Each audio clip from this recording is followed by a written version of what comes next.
Good morning, everyone, and welcome to Asus Printer. I'm starting a little bit early because I want to do some audio checks. So please, if you're out there, and I see some people are out there, please come in, say hi. Let me know if audio and video is good, and if we are good there. At the top of the hour, in about 5 minutes or so, we'll actually get into unboxing this beauty. So please post a message out on the chat, and that should be muted. 1 second. I've double audio, excuse me. So please check if anything's good. Good, thank you, Renee. Hi, Dario, how are you? Let's see who's out there. Oh, Kamajin, how are you, sir? SPC 3D, hey, Annie, how are you? And there's one name there, I do not want to make a mess of it. I'm trying to say it's Okolan Poco. Excuse me if I make a mess of your name, really sorry. I'm just going to call you Oko for now because that's the easiest way for me to pronounce it. So as I said, we're going to start in about 5 minutes. We have about 15 people on. And while you're out there, guys, please hit the subscribe button, hit the thumbs up, and ding that bell on YouTube so you actually get notified about any future streams I'm doing. Now, I do regular Hangouts on Wednesdays, so anyone can come in and hang out and chat. For those of you in Europe, it's a bit late because it's 8 p.m. Eastern Time in the US. And I also do regular interviews with manufacturers on Thursdays. This coming Thursday at 8 p.m. Eastern, I have an interview with 3D Chameleon, with the owner of 3D Chameleon. So it's about taking any single printer, single extruder, and upgrading it to multiple extruders up to, I believe, 32 they have done. So that's going to be an interesting stream coming up. So it sounds like, yeah, I know. I'm sorry, I made a mess of your name, Oko. It's the easiest pronunciation I can come up with. I'm sorry. Could I up my sound a little bit? I can increase my audio a little bit, sure. Let me fix that. If you think it's a little low, let me change that. I don't want to get it too high because it'll blow out some people's speakers and it gets noisy. Is that any better? Let me know. Ragnar? Just give me a quick thumbs up or whatever in chat if the increase is better for you. There's only so much I can do on this side, but if you think it's good enough, let me know. So, those of you who've been lucky enough to get in early and get the early bird on the Kickstarter, if this printer can do 70% of what they say it can do and performs 70% of the way, and you have to do tuning afterwards, which is normal, you got yourself a fantastic deal. Little better. Okay, I can up the audio a little bit more. I just don't want to blow anybody's ears out. Is that better now? I don't want to get it too high because it becomes noisy if it gets too loud, and I don't want to introduce noise, and it makes it worse. It makes it hard to understand. And I know I have an accent, and that can make it tricky to understand at times, but still, let me know. Hopefully it's a little bit better and you can hear me now. So we're getting near the top of the hour, and so we'll get into the unboxing. Now, I'm not going to keep the box on my desk because my desk just is not big enough to hold it. This thing is huge. It's a big box. Now, I'm hoping, well, I'm guessing a lot of it's padding, which is good for shipping, but okay, Ragnar's good sound audio, good. Hey, Jordan from Brazil, welcome. So we're going to get into this. We'll get started with this. As I said, I'm going to open the box here, and I'm not going to keep it on the desk. I'm actually going to move it off the desk and then bring the parts up to the desk so we can assemble it. Otherwise, we'll run out of real estate on the desk. It's muffled. That's because it's getting a bit too loud. That's my guess. If it's a little bit muffled, there's too much audio. My output is too loud. Too much gain. I can drop it a fraction, but not by much, because you said it was sounding better. Maybe I'm the one that's muffled. So, hey Gary, how are you? So, let's get started. As I said, JGMaker Artist-D. It's an IDEX printer, independent dual extruder, as most of you know, because a lot of you are probably backers, is my guess. And those of you who are backers, as I said a moment ago, congratulations. If you got in on the early bird special especially, you got yourself a fantastic deal if it can do 70% or more of what it's said it can do. I'm excited about IDEX. There's a couple of IDEX printers out there. Another one that's out there, I know Ultimaker has some IDEX printers, but they're very expensive. This is an affordable IDEX printer. It's retailing now, I think it's for $560 or $570. And those who are backers, especially the early bird, got it for $360, so they got a really good deal. Position my mic a little higher. I can do that, sure. I just don't want to get it up too high because it's something to get worse when you do that. Hey Matt, how are you? Rene, yes, and Ragnar, you have to turn up your audio. Okay, well, figure it out. I'm going to get started into this. I don't want to spend too much time playing around with the audio because then we won't have time to actually do this. So we're going to set it up, assemble it, and initially is the first prints off the printer. And so, as I said, I'm not going to keep it on my desk. I don't have the real estate for it. So let's have a quick look at what's advertised on the box. So let's go with a close-up camera. Let me, sorry, I'm shaking it around there a little bit. So on the close-up camera we have, it says on the box, it's silent board, high accuracy, dual extruder,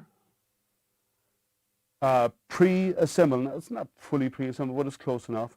And this is what we're here to see, the Artist-D. So let me go back to my main camera. So we'll open this up. Let me just move a few windows around here. For those who are out there who have not liked and given a thumbs up yet, please give a thumbs up and subscribe and ding that bell. The thumbs up actually really help the ratings on YouTube. So please, those thumbs up really count. Subscribe if you want to see more of my content, and ding that bell if you want to see it as it comes out because you'll get notified in advance. Hey Shane, how are you? Let's see who else out there. 3D printing and painting, Jerry. Hey man, how's life?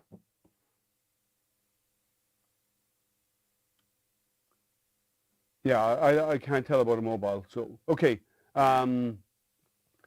So Anne, you're an early bird, still waiting for mine. Okay, it depends on where you are. If you're in, as Bill Go said earlier on in the week, he said the first shipments to the U.S. East Coast, which is where I am. I'm in Michigan. It's a nice chilly Michigan morning right now. It's icy and cold.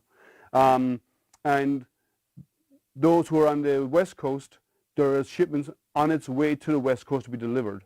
Now, anybody in Europe who was an early bird or in Asia, there are shipments that are leaving within the next 2 weeks from China that will be on the way to Europe.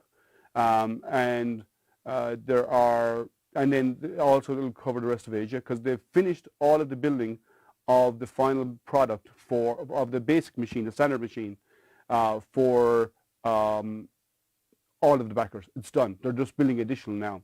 So they're about to start building the Pro version. So anyone who signed up for the Pro, excuse me, anyone who signed up for decided to go with the Pro version with the touchscreen and so on, that hasn't started production yet, but they have done their pilot testing and so on, and they know what they have to do. They've fine-tuned their production process, so they're going to start building that very, very soon. And that was explained well in advance, but I just want to reiterate, make sure everybody knows what's going on. Okay, so let's open the box. Let's see what's inside. Now, as I said, I'm not going to keep it up here because it's just too big and bulky. So let's open. And get this side. This thing is huge. This is not a small printer. So inside, let me just do a spin here. I don't know if you can see it out there. Everything looks well packed. Everything looks nice and tidy inside. In the center here, you have a pull-out foam, and it says, before power on, please refer to the instructions on the USB stick and the SD card. So that's the first thing you come across. I will also pull out some of the instruction manual because it's on top here.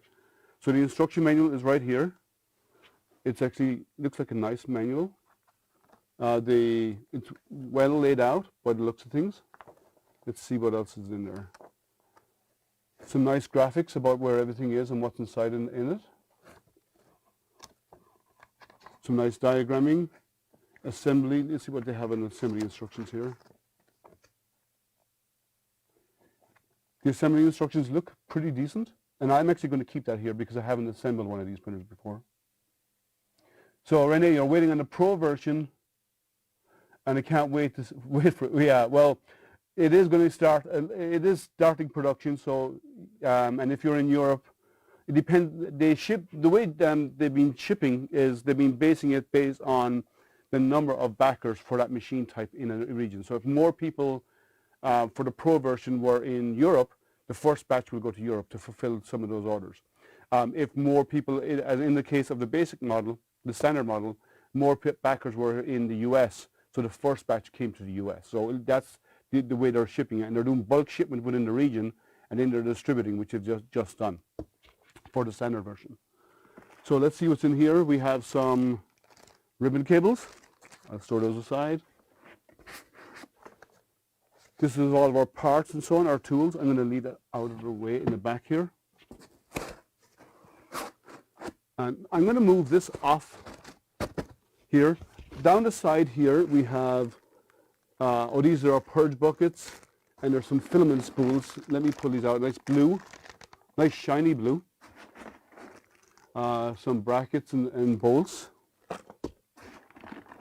And a nice orange. Very nice. So I'm going to leave that aside here for now. I'm going to move this off so I have room for everything else. So just let me temporarily close this up out of my way.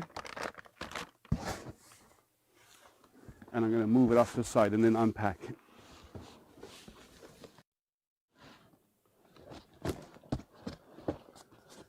Okay. So first piece of the foam comes out, and the first piece of foam comes out like this, and directly underneath it you have your X and Z gantry, which I'm going to pull out right now.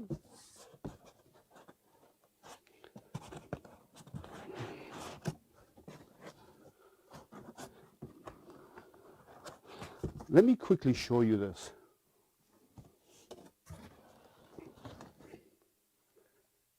Let me show you how well this is packed.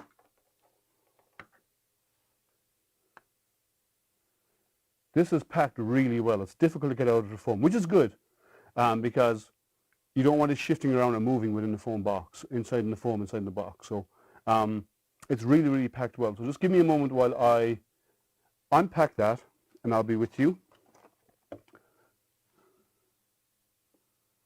This mention about early February. Yes, they're talking about February for the initial release of the Pro version.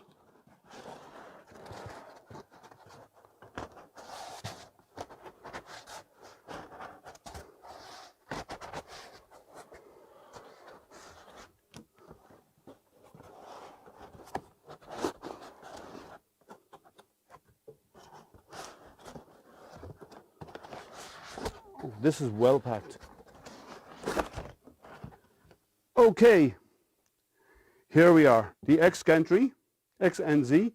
We have our cables, and we have extra cables. For those who did the Kickstarter, you got extra cables and so on as part of the Kickstarter because all the goals were met.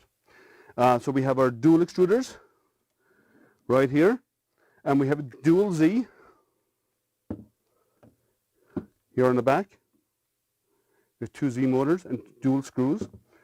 So I'm going to put the filament on the floor and get to it in a moment because I want to make space for the main part of the printer.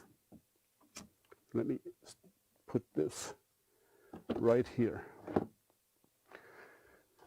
So this is super well packed. I doubt if much has gone awry during shipping. Okay, so underneath that, the next thing you'll come across, and I'll bring the camera over again and show you.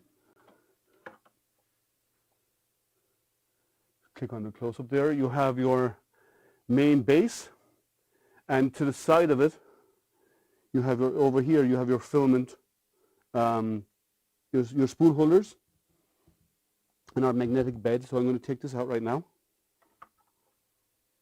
Go back to the main camera. I'll be with you in 1 second as I drag this out of the box. There's a lot of foam packing in this. Okay.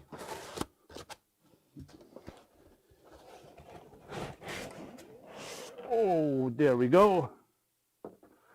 There's the main event, the main board, and the system. And then we have our 2 filament holders, spool holders. Okay, now, since I have not done this printer, I like assembled this printer before, I've never used this printer before, I'm going to do something I rarely do. I'm actually going to read the instructions. So let's see what comments we have out there. Mike, yes, probably 2 to 3 months, probably end of February or March. It depends on how long, where you are in the world and how long it takes to get the product shipped to you. That can vary a lot. So, and it also depends on the local custom controls within that region. So that will vary it also. What else is out there?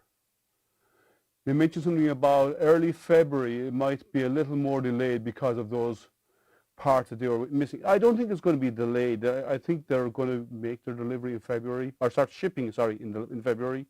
But the biggest delay is actually going to get it to you, because shipping, distribution, customs, that's all going to get in the way, and they're going to add delays, and there's nothing they can do about that. That's based on each region, in some cases different countries.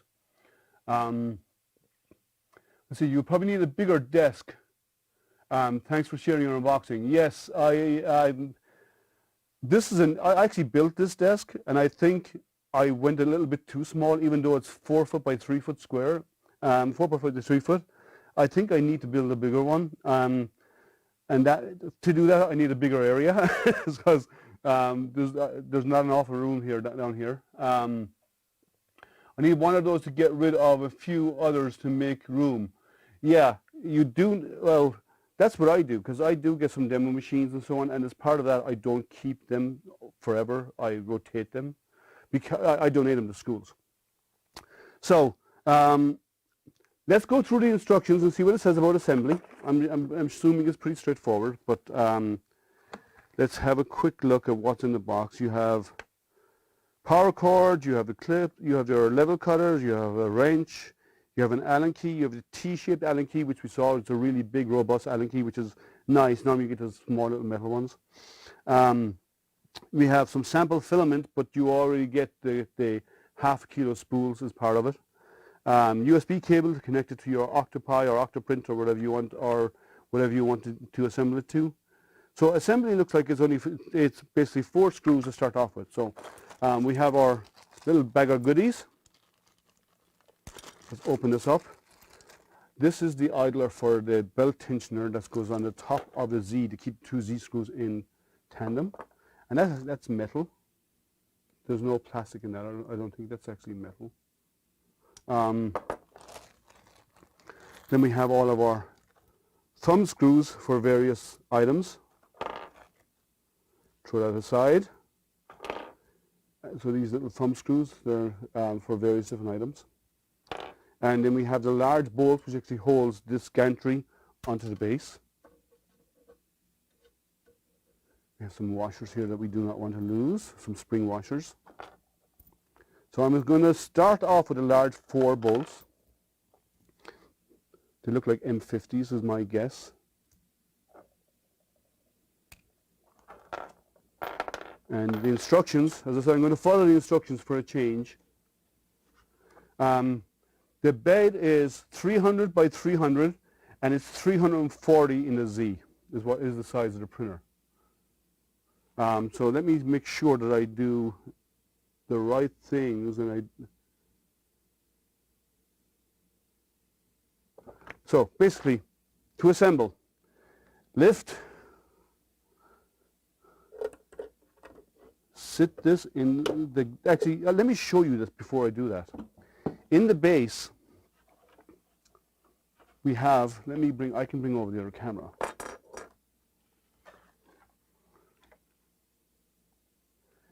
In the base, where am I? There. We have these cutouts. Let me see, do you see that there?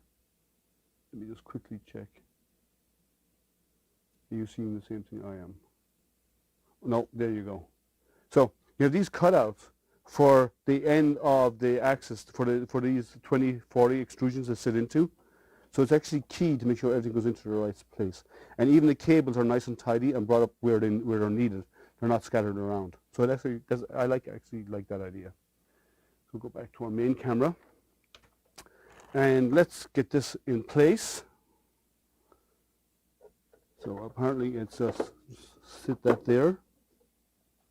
Sit this one here. And let's get our little box of goodies and open this up before we move on and see what's in here, because I'm sure we'll need it. So we have our compulsory level cutters. I'll put them out to the side. Our 2 spool holders, which we will assemble in a while. Power cable. I'm not going to use that because I actually have a power cable here right now.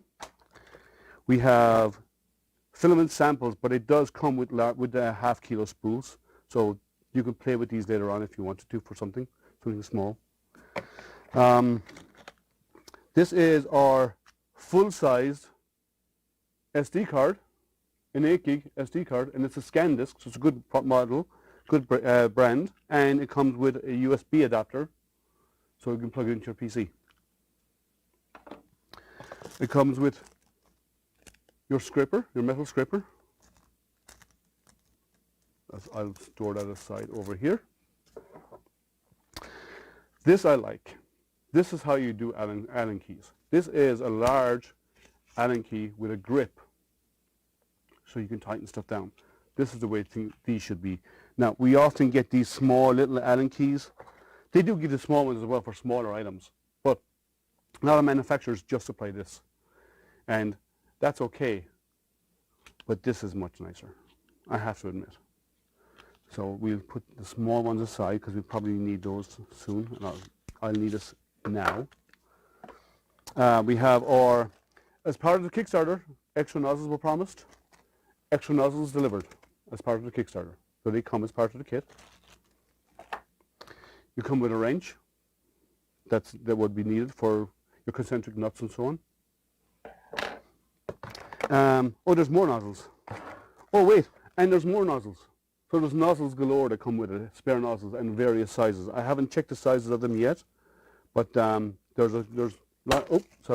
lots of nozzles that come with it. I have 2, 4, 8 extra nozzles as well as the 2 that come with it.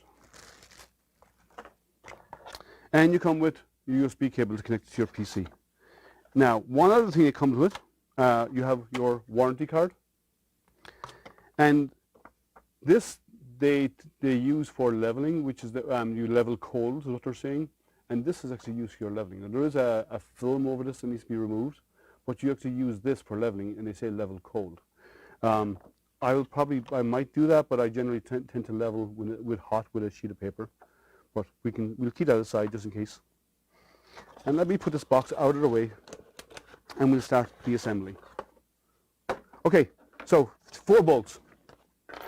These large bolts that come with it, this is what we need to do to assemble the X gantry. Let's see if there's any questions out there.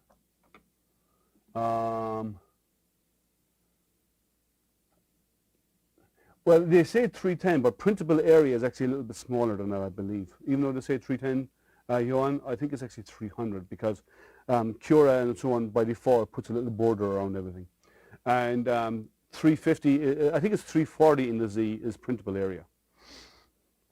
So let's tilt it on its side, and before we do that, manually, slowly move over your 2 axes to one side because you don't want them to fall over. We'll slide it over, and then we'll tilt it.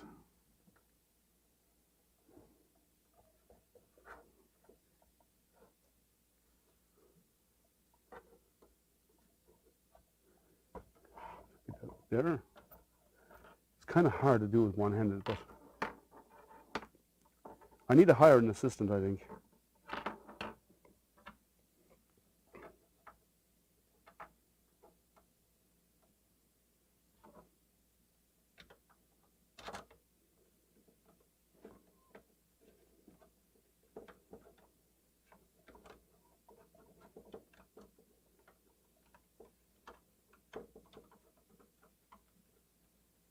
Okay, that seems to be biting.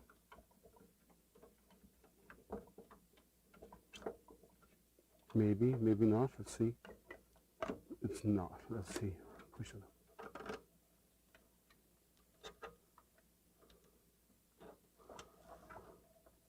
Excuse me if this is noisy. I need to get this to bite into the thread. There we go. And I can pull that down.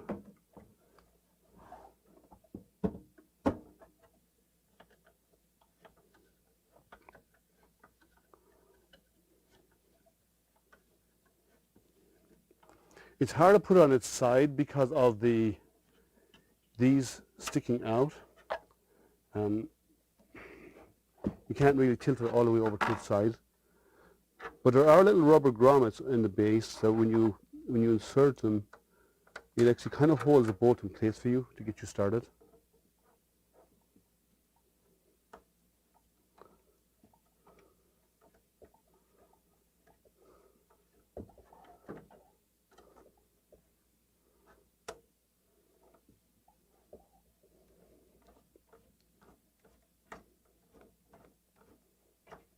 Is that biting? I'm not sure.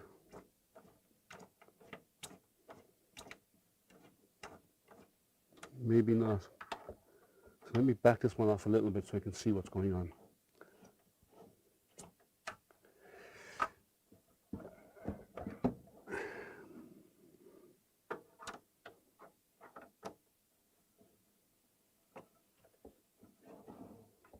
There we go. That's biting now.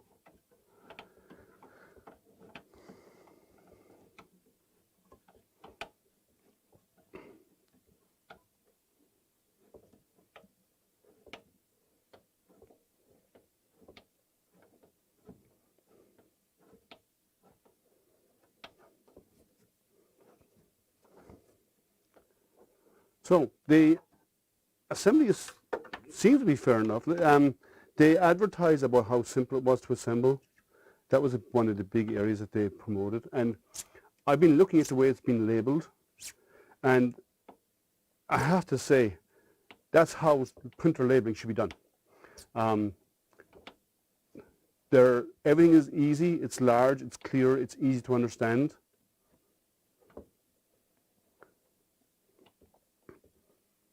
Okay, let's go do the other side.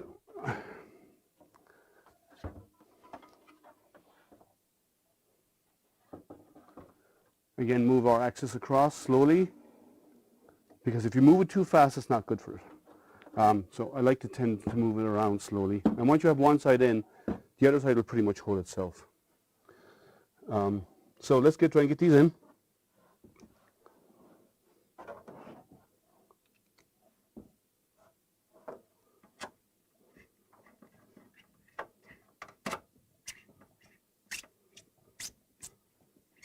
Let's see if that's biting. I think it might be.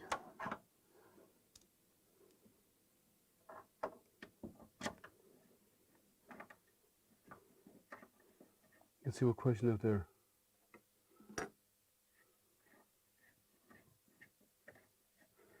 Do you like a car, you know, in the garage? I don't know what you mean by that, Matt. Yeah, it is nice about all the extra nozzles. There was one of the promises for as part of the Kickstarter.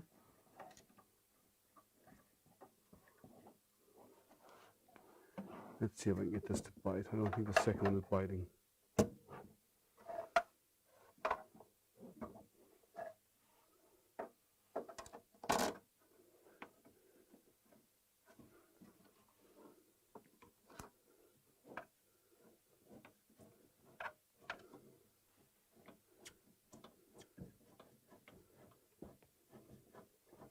Okay, there we go.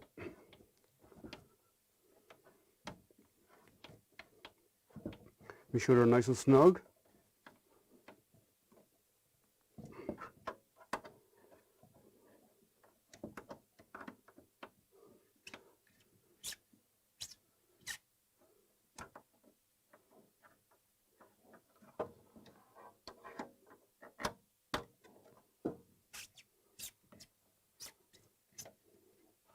Excuse the squeaky noise. It's inside in these gaps there's actually a rubber grommet in there to guide the screw into place, which is nice, but when you're listening to a stream live and you hear it squeaking in your ear, it's not benefit. There's nothing nice about it.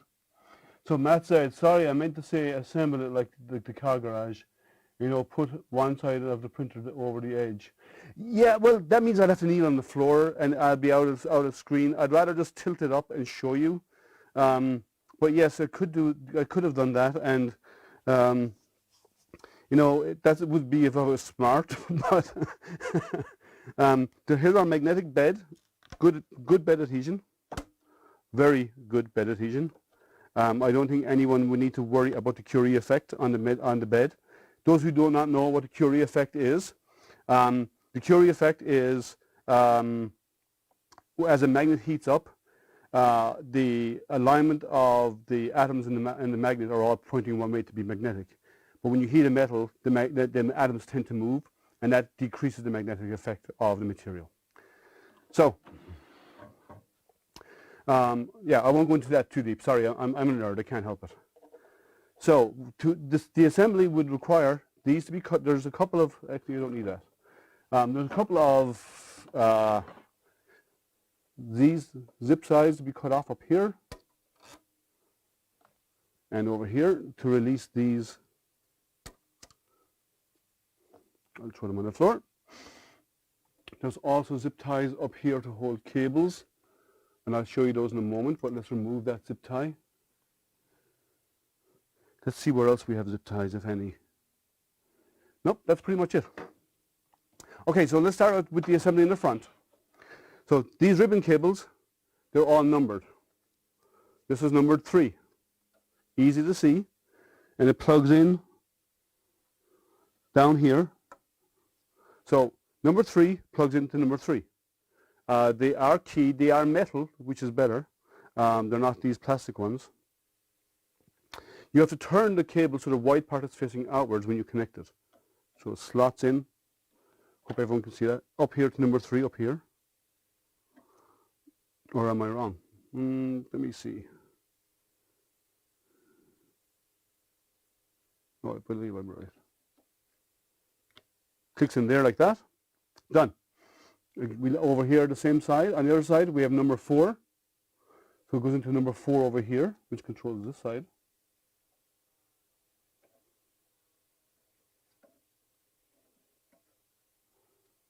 Oh, let me see. 4 is...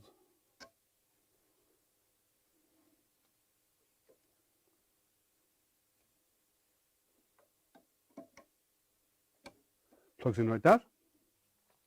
Now on the bottom here, I can show you up close with the camera. I do up close up. Let me go to the close up camera. So on the bottom of it, you have cable marked 8 and 8 to plug this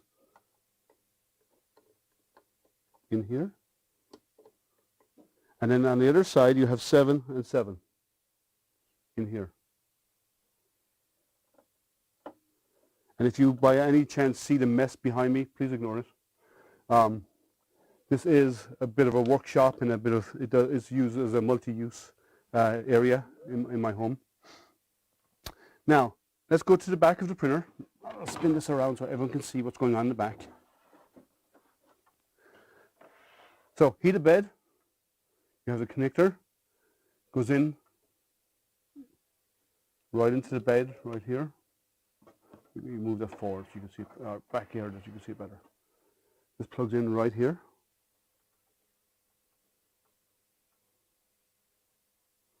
Be nice if I turned it the right way around. Again, it locks into place, so it's nice and firm. I'll go to close-up camera again. On the base of Z, you have, this is your cable for your Z connector. And this is your end stop, I believe. Oh no, sorry, this is the cable for, this one here is a cable for your stepper motor. And this black cable that you see over here is actually the cable that runs up to your filament extruder and your filament runout sensor on top.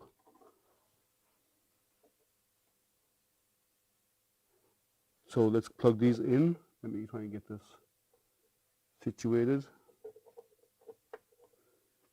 This is tight, but it fits nice. And the same with this one. I'm assuming it goes in to this little black connector down here. Cable is, I would say the cables need a little bit more slack if it was me. But that's about all. It's a very tight fit. Right there. Okay. Now on the other side, we also have the same setups. So let me take this out of my way actually for now. We have our stepper motor that needs to be plugged in. And these cables again are short, they're tight. Now there's two connectors in here. One is a black one, which is you can barely see right here, and then there's a white one. So the white one goes up to your, I believe it's one of your end stops. The white one stretches over into the white connector. And it is a little tight.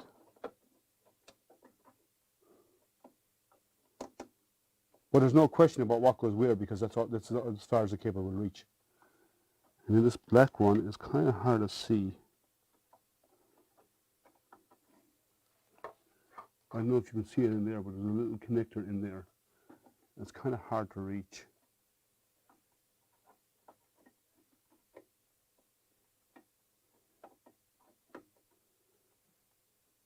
So let me put this camera down. I'll go back to the main camera. I probably need two hands to reach this, because this cable, I think a little bit more slack on these cables would be beneficial. They are a little on the tight side for their fit.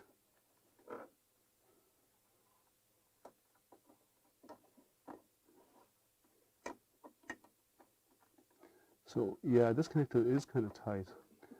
I'm going to do something that I know I'm not going to, I know I won't tell JGMaker. There's a little rubber strip to fill in the tubing.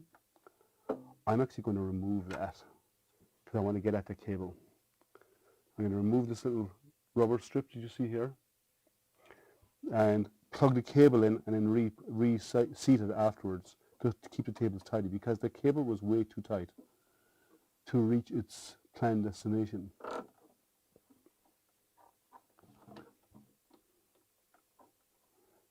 Come on.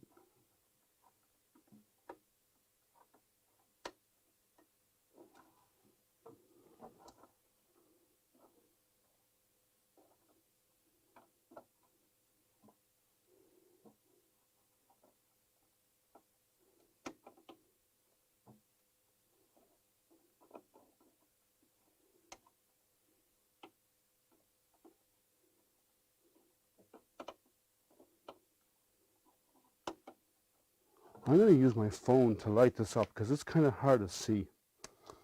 And I'm in a well-lit environment, but one moment I'll be with you. Oh, that connector is moving, that's why.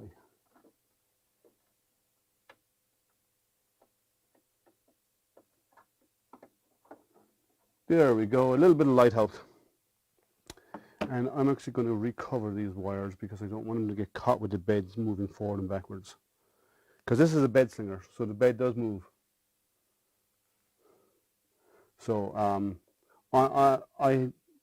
for large print beds, I would say the size of this printer, as it is today, 300 by 300, I would say no to, I would say that this would be my limit as to what I would use as a bed slinger. And by a bed slinger I mean the Z, or the Y moves forward and backwards. I really big print areas I do not like the bed to move, because that causes problems. So with this, so we plug back in the bed, and okay, I think that's, so we need to get our spool holders. Let me put my phone away. I don't need it right now because I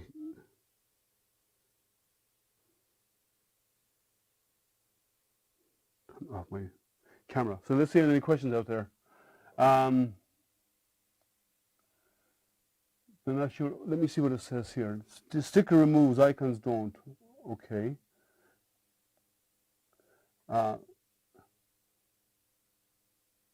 Let's see. Is there a risk of dropping the screw inside? I didn't see that because it seemed to be held in place. And I just put them on the end of the Allen wrench, and it went in without any issues.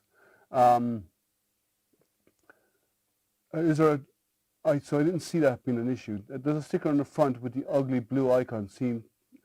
No, that's an acrylic lay-on, so no, it doesn't remove. Sticker removes, icons don't. Well, yeah, there's a clear plastic sheet over it, and that does come off. I don't know if they're screen printed or not. Not sure, you have to mind yet. Okay.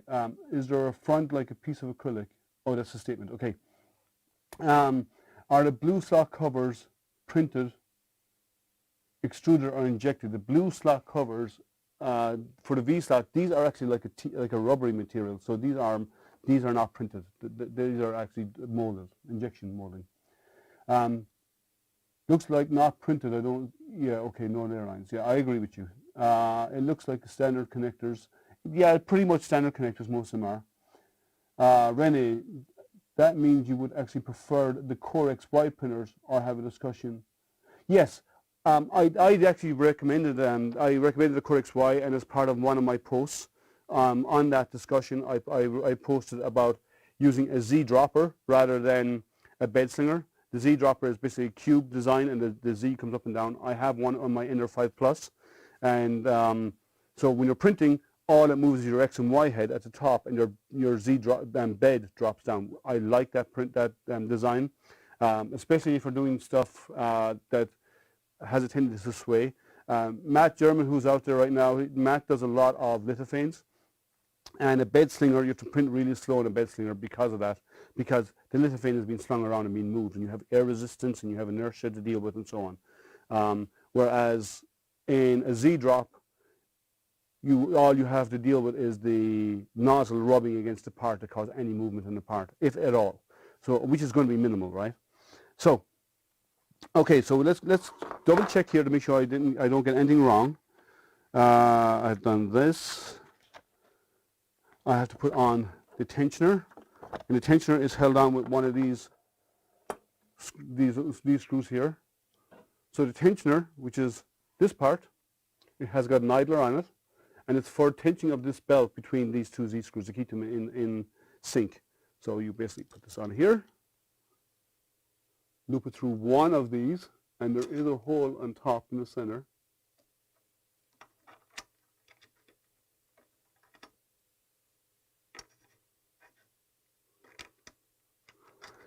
Apparently there's longer ones than this one, because this won't fit. There we go. Let's pull the belt out over that tensioner.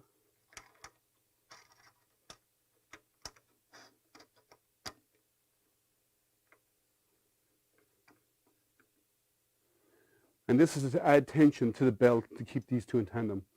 Now, I think it needs to be moved out a little bit to make it a little bit more tight. So maybe this one will fit it. It does, good. So we can loosen this idler, pull it out to get more tension on that belt, and give a bit more tight tension there. Just to add a little bit of tension on that belt. Then what did it say is next? I keep losing my page. Okay, so we have to put on our filament holders. Now I do like these. They pivot. Now it'd be nice if there was a bearing in here to make them pivot better, because I printed my own for one of my other printers for my Sovol, and it's got a bearing and it moves very freely. It moves pretty okay, but still I think it'd be nice to have the bearing. And since the connector is on this side, right here, I'm going to mount it, because on top here we have two cables in the back, and these cables that are on top are actually going in for your filament runout sensors. So we have to plug these in. One's wise, yep.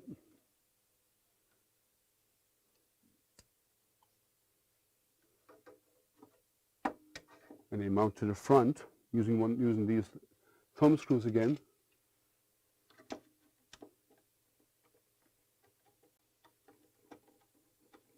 So assembly is easy.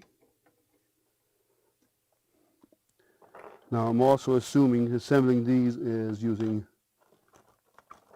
these two hex keys, but they're round. They're not the ball head screws. They're actually the flat screws.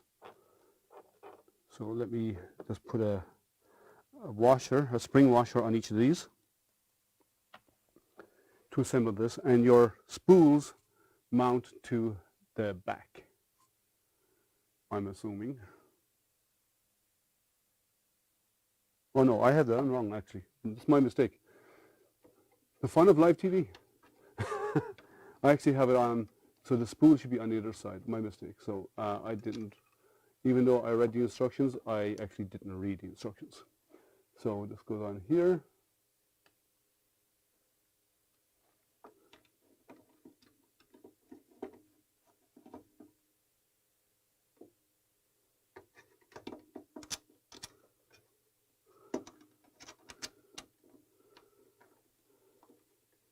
Now that goes in nice and tidy there. And then these go on.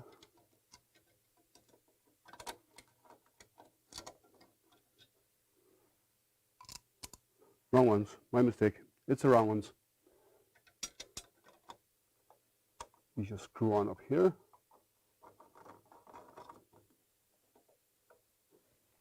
And this one I will assemble down here so you can see it up close. So you get a screw with the round heads in the back of the filament holder, and this just, you could hold on with your finger and just spin that on. So, hey Gaurav, how are you? Let's see, pivot. Let's say 3D printed page holder. Yes, that's a good idea, but the page holders you 3D print as your thumb, and there's no point in doing it here. Renee, I think I made the right choice getting the printer. It's just confirming it once more, especially with the size, duplicate printing and capabilities. Yes, that's why I do like the IDEX. Will it be possible to do pictures at two pictures at once? Yes, actually you could do two lithophanes in duplicate mode. You only have to load up one STL file, and in the menu you choose duplicate mirror mode or duplicate mode, and it will actually do two at once for you. So Matt's asking that because Matt is our lithophane king. Matt doesn't, if you haven't checked out Matt's stuff, do so. He does some fantastic lithophanes. So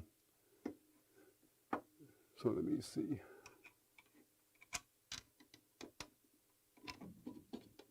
Oh, it's behind the belt.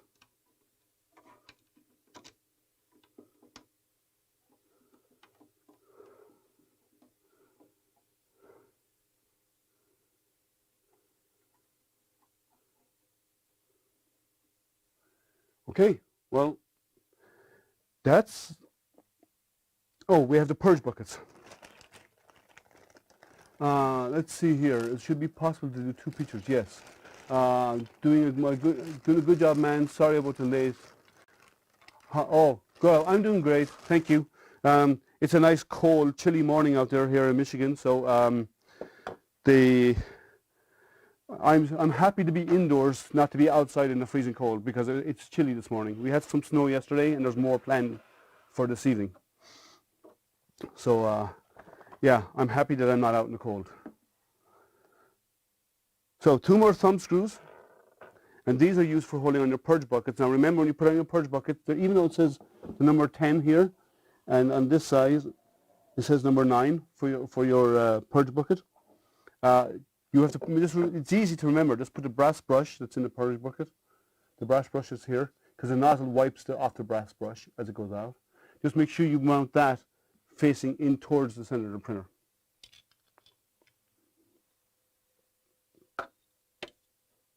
This screws up under here like this. And there's a slot in this, so you can adjust it. So when you home your axis, you can actually adjust, move it left to right there before and tighten it down. So when this is almost in, I'm going to move my axis all the way over and slide it so my nozzle is actually over the purge bucket. And in my case, it's actually slid all the way towards the bed. And so that way then when the nozzle moves over, it brushes itself clean and then moves back over and purges into the bucket, and then it can move off afterwards. So let me do the other side, which is the same setup. Thumb screw.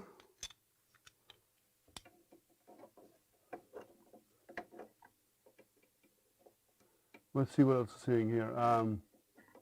Matt, please post the group. Post that in the group, okay? See what else did I miss any? Let's see. Hey Chris, how are you? We're in Canada, and I'm complaining about the cold. Well, I can't complain because you're in Canada. It gets colder up there. Has anyone seen replacement brushes? No, I haven't seen them out on their website. I'm sure they have them, and if not, in all fairness, it's not. It's a piece of brass. You could replace that with a thing of silicone, a strip of silicone in there to have the same effect. You can put a nylon brush in. Well, I wouldn't use a nylon. You could put. You can buy like little brass brushes for cleaning your prints. You buy them in local discount hardware stores. They often have a set of them. You can actually take the bristles off that and stick them in there if you want to. But I'm sure they will have them for sale. They're held in with a little screw and in a little bracket, and we can look at that. Just let me show you. If you actually look in here and go to your close-up camera, the little brass brush is held in with one screw in that little bracket, so it's easy to remove. Get a new one and stick it back in and to replace it. Or you can actually just brush them out of that, because the idea is it cleans off the nozzle. So you can actually brush them out. Oh, sorry, I thought I was in the close-up. There we go. Sorry, forgive me. So you can see how it's held in there. So you you must remember, you can actually probably brush these off when you're done. It's not that hard to clean those because it's only filament on it. You just give them a brush of another brass brush and clean it out. Let's see, Mellow Winter. Let's see, smash the like button. Yeah, Jerry, thank you. Please subscribe, hit the like button. The thumbs up helps, and ding that bell to get notified. I have another IDEX coming in as well in a couple of weeks. It has left China and it's on its way. So I will be doing another live unboxing of that one as well when it comes in. I have the other one that I have coming in. I don't want to talk about it too much, but I have the Guido X40, which is another IDEX that did a Kickstarter just after JGMaker. And that is on its way to me. Let's see. Cable connections are done. The switches are done.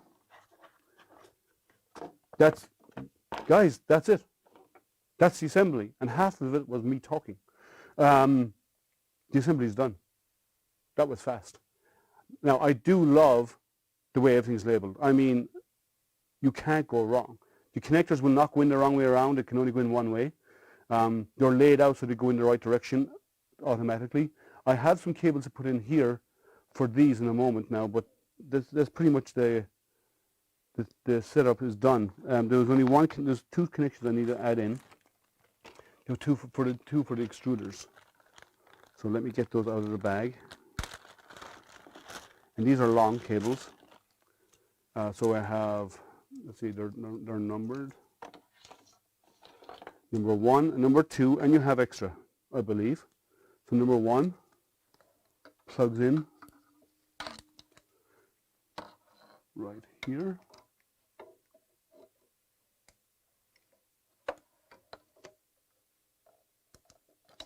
Number 2 plugs in over here to the second extruder.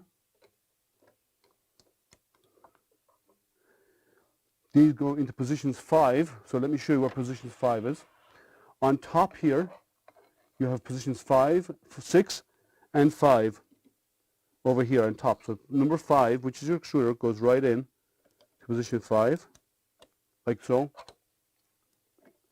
And number 6 goes in. That's it.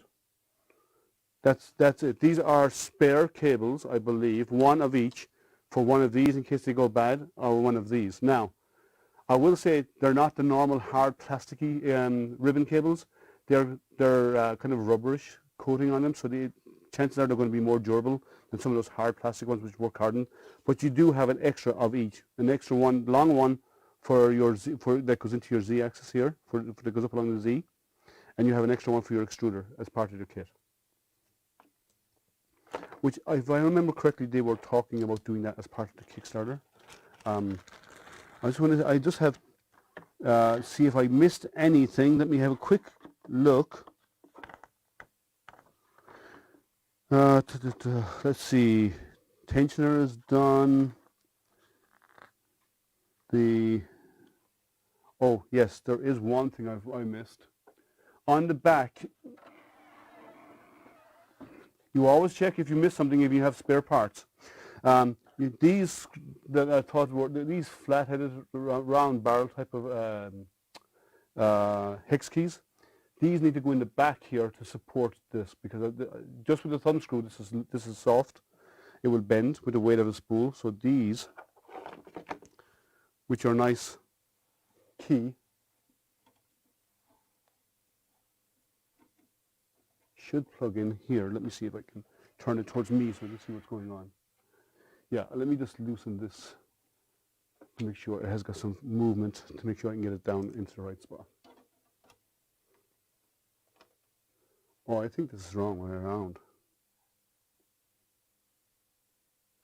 I think the thumb screw goes on the back. Maybe. Or maybe without the...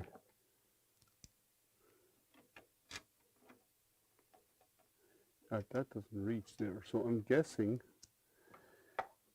I don't see it very clearly here. Let me see if I missed a step. No, I don't think so. Unless, and it's hard to tell,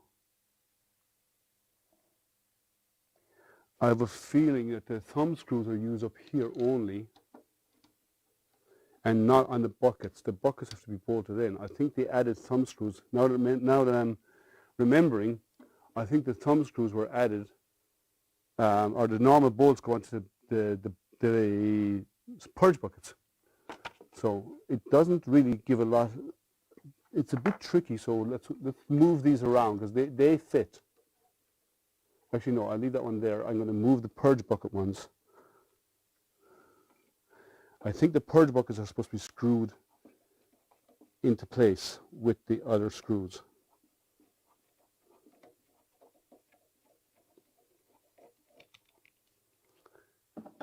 I think these are for holding these metal ones are for holding the purge bucket.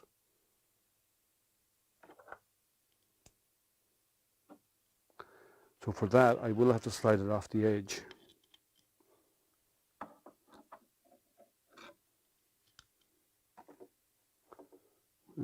More.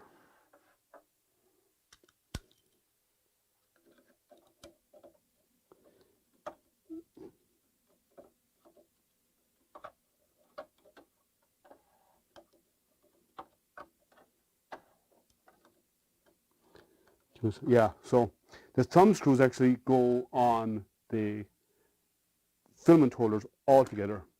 There is no thumb screws used on the buckets. Now, what I would probably do at some point is replace them with thumb screws.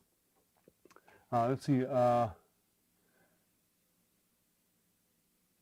was glad to hear yesterday morning that it just basically rained. Okay. Don't forget about the correct voltage. Yeah, that's on my list to do. Don't worry about that. We don't want to release that magic smoke. But that's not that big a problem here in the US.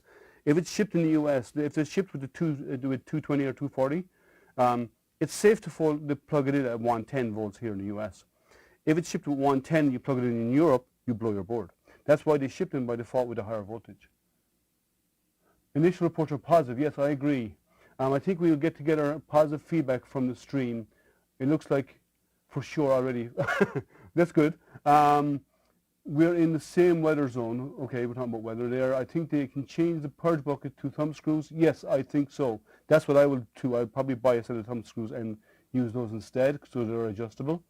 In the Pro version, they're going to be adjustable by default, I believe, so that will not be an issue. Some reason Mason Street, okay, you're talking about weather in the specific streets that I don't know anything about. So let me get the other purge bucket removed and change the mounting around to the bolt, and then move this bolt back up to your, let me get this released here. And I'm going to move the bolt back up here, which is where I believe it is supposed to be. So let's get that on. How's everyone doing anyway?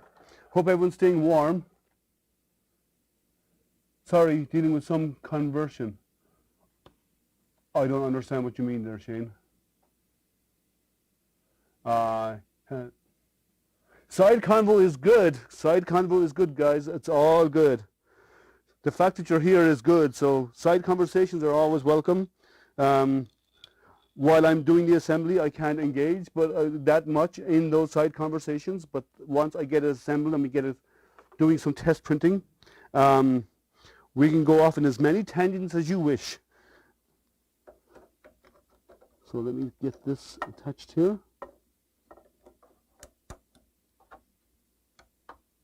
I need to slide it off to the side to make a bit more room.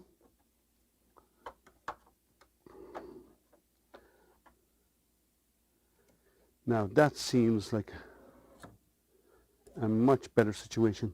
Let me just loosen this up, slide it all the way over. Okay, so voltage, as it was highlighted to me a while ago. The voltage is set on your, when you're facing the front of the printer, on your left hand side, or in my case the right hand side from behind, at the back of the printer. And it's set at 115, which is correct for US. Now, make sure you check it before you plug anything in. As I said a moment ago, if you plug in a 115 or a 220 here in the US, it'll be fine, because even at 220, it just won't power up. If you plug in, if your printer is set at 220 in Europe, you're good. But if it's set at 115, you release the magic smoke. You release this magic smoke, you just kill the power supply, probably. So be careful. And that applies to all printers, okay? So let me turn around. I'm going to turn this to the side because I need to get access to the printer. Now, I have to remove this. That's so satisfying when you do that at the end of a print. So, and cover off there. So let's throw it aside. So let's look at the print area first of all. It's a magnetic bed. It comes off. It's a really good adhesion. There's some plastic on the back.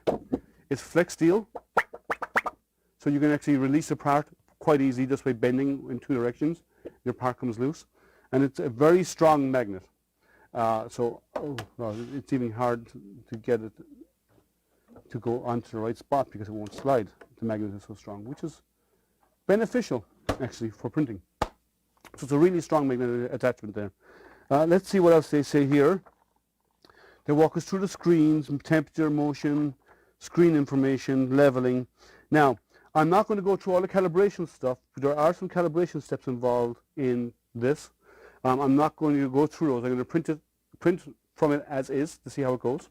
And obviously there will be some fine tuning, and they do include instructions on how to calibrate. Some of it's in here. Setting it up in Cura is here. Let me move the camera over, and we can actually have a look at these instructions up close. That's a little too close, so let me move the camera a little bit back, and we can look at these instructions. So let me switch over to my close-up camera. Go close-up. Okay, there we go. So the instructions are talking here about bed leveling, and it shows you how to go through the steps of bed leveling. So you level one nozzle, and then you have to adjust the other with one of your hex keys. Then you do your 4-point leveling over here. Telling you how to load filament. Setting up in Cura. Now they're talking about Cura 3.6. That's an old version of Cura, but there is a profile or a project file, a 3MF file on their website in the support section. So you go download that into Cura. But if you want to set it up manually, it does it here. But they do have some other fine tuning as part of the profile that you download. So I recommend that. Let's see. Talks about the 4-mode instruction, auto park mode. Let's see what a comment. Do I think the filament holders will hold 5 kilo spools? I doubt it. And the reason why is it's metal, but it's a lot of weight in 5 kilos per spool. And if it was being my printer, I wouldn't put 10 kilos of weight on top of my Z-axis. No way. Because as things move around, this will sway a little bit because of the extra weight. So I wouldn't do that. 1 kilo spool, or the 1 kilo spools would be fine. If you were going to do 5 kilo spools, I would maybe mount them above on a rail above the printer, so they hang above it and the filament feeds down through the filament runout sensor, or make and design and make a filament guide that hangs off the back, and then have it behind the printer, have spool holders for the large spools, and have it feed up through the filament guide down into here. That's how I would do it if I was doing the large spools. I would not put them on this. It's not a good idea. Inertia would become a problem. The motion of the printer, vibrating of the printer, would actually be amplified by the additional weight. It's not good. Let's see. Let's talk about human malware. Let's see. Screw the filament screws correctly for yes, and that's okay. Let's see here. Post my first video on the Frozen Mighty. Nice, Jerry. Very nice. I haven't seen it yet. I've been a little bit busy recently, but nice. So, it talks about that, and it talks about doing your mixed color alignment. Now I believe it's on the SD card. There's a mixed color alignment where it prints one color and then prints the second color above it, and based on how off they are, there's a software setting you go into to realign them. And there's instructions there, and there is an instruction manual on how to do it, and there's videos on how to do it on the JGMaker website. And there's also mixed mode, like doing PVA and TPU supported prints and so on. There's profiles on the JGMaker site for, let me go back to the main screen. There's profiles on the JGMaker site for the Artist-D, for PLA. There's a profile, a project file for Cura. There's one for TPU and PLA, I believe, and there's one for TPU and PVA, which is the dissolvable materials. So they already have some out there, and it talks about the different modes and the settings now, and how to do offsets and so on. But we're not going to do that for now. We're going to do one print, and we're going to see how it goes based on the default settings. So we first need a bed level, and I'm going to use their bed leveling system.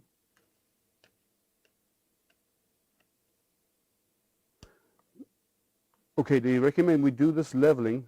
I believe this is covered. Let's see if there's a transparency on this. I think there is. There is. So just 1 second. You need to peel this off first.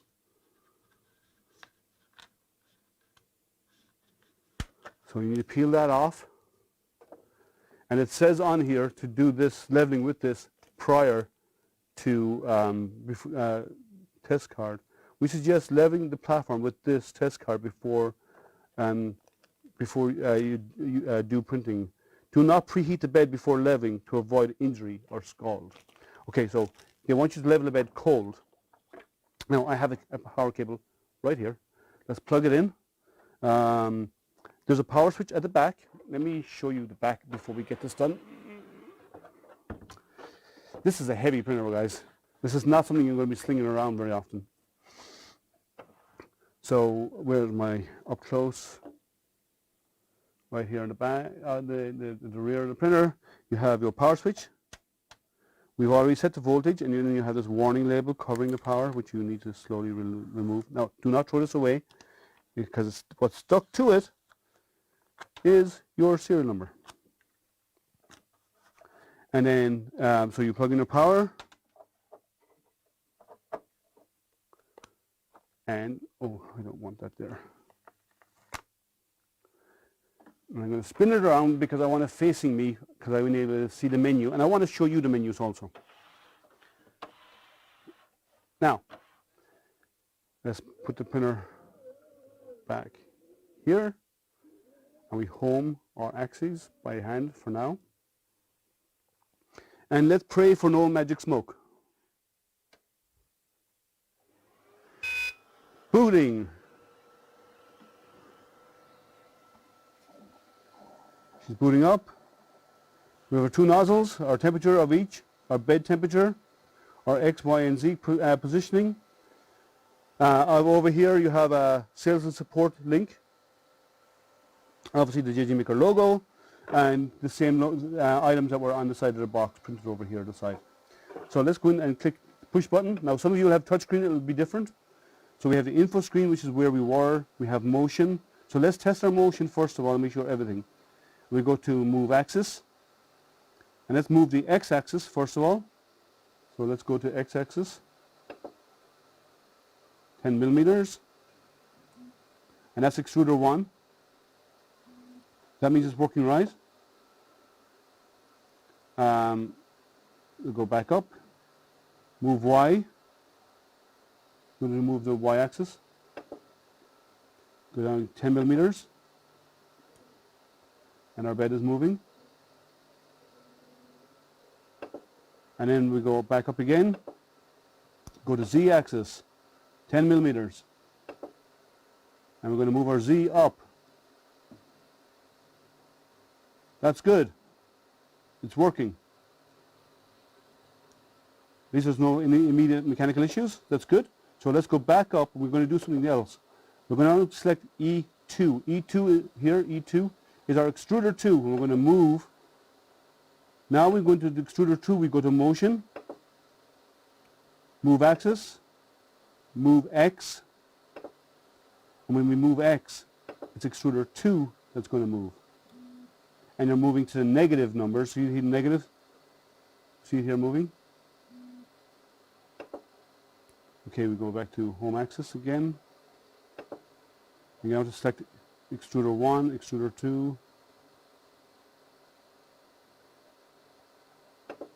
Okay, so that's working. The fans are not that loud. There is noise, but they seem to be from the cooling fans on the front here. Yeah, the fans on the printer itself, let me go back to the main screen. The fans on the printer itself, at the back of the printer, don't seem to be that loud. But they do have a cooling fan inside, I believe. These are making some noise, but it's not ridiculously noisy. Like you're right here beside it, you might probably hear it. Let's see, and there comes a magic smoke. No, don't want that, Gurdolf. Don't wish that on me, please. Bring the thunder. I was hoping for you can hope all you want for some pyro. If that blows up on me, I'm down a printer, so I don't want that. Thank you. Okay, so we're set up.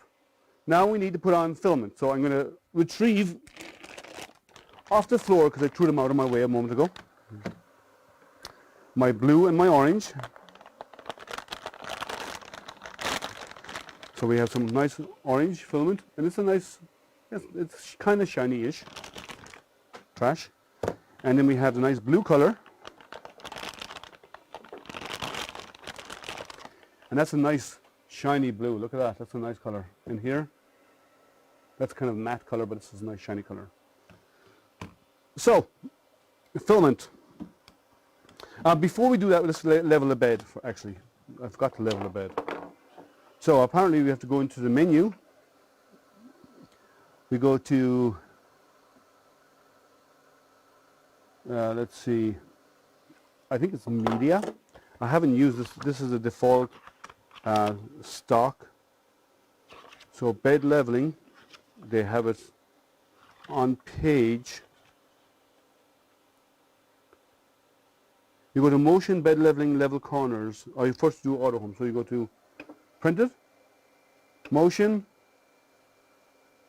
auto home.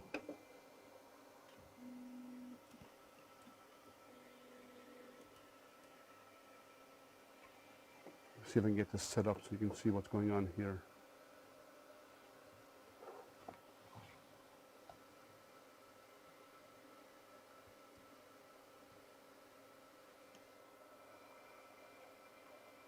Okay, so we've done our auto home. Next we want to go into, they're telling me to level corners. We go to the menu, down to motion.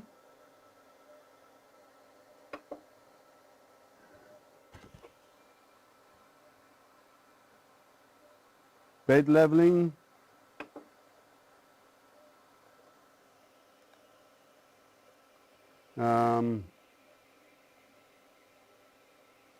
Select the motion bed leveling, level corners. Level corners. And then the first point it goes to is the center. So we use this in the center. Now, unusually, the center of this is fixed. Right? Now there's not there. So it says adjust the center gap. Put the pet leveling underneath. Make sure it does side. Make sure that that it can be side, and adjust the gas by tightening or loosening the thumb screws on the Z-axis. So we need to loosen these equally.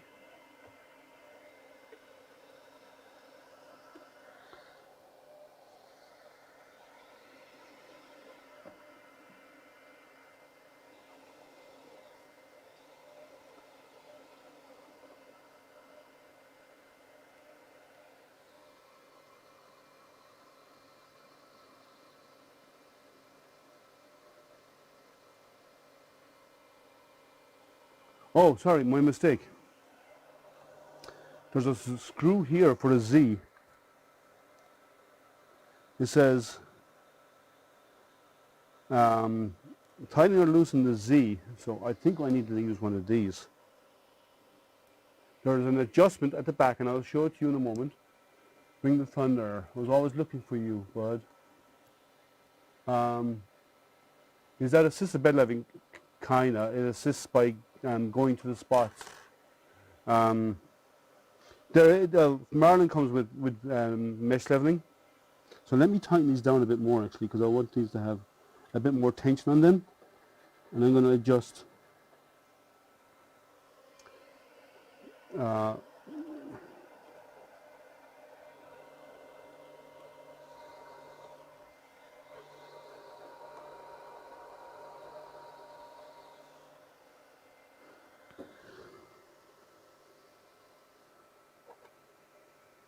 so there's an adjustment screw, right? Let me bring this camera over and show you. At the back of the Z-axis, let me switch over. You see this screw right here? This is an adjustment screw to adjust the first extruder to the center of the bed. And you have to adjust that until you get it touching.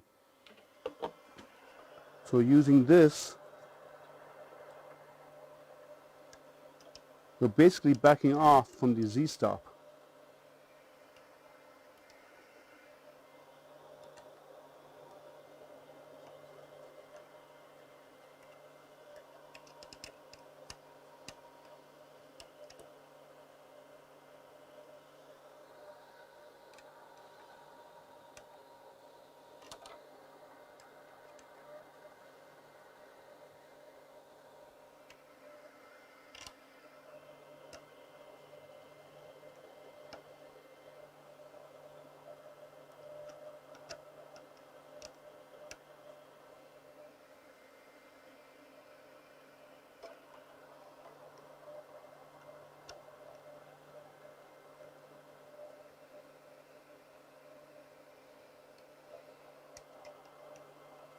It's a little awkward to get to.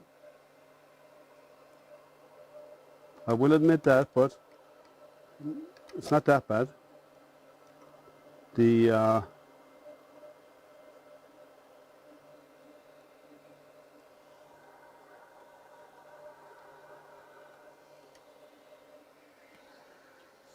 not reaching it.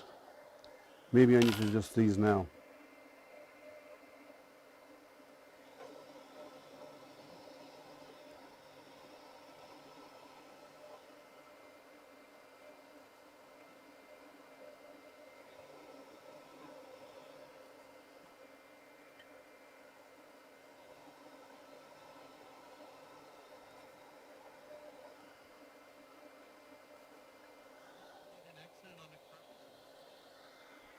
Not coming down to where I hope it would be. Let me do done, and I'll tell it to do the level corners again, in case I need to come back in and rehome on that screw. Yeah, well, there's a manual mesh built into. Okay, that hit the end stop, so that's too low.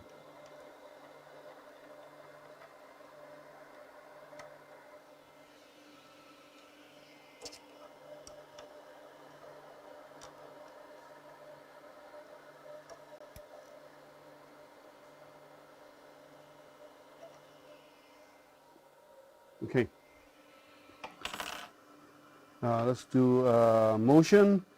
Go into move axis again. Oh, sorry. Motion, bed leveling, level corners.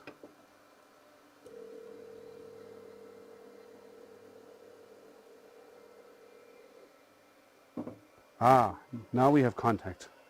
So I need to bring these down.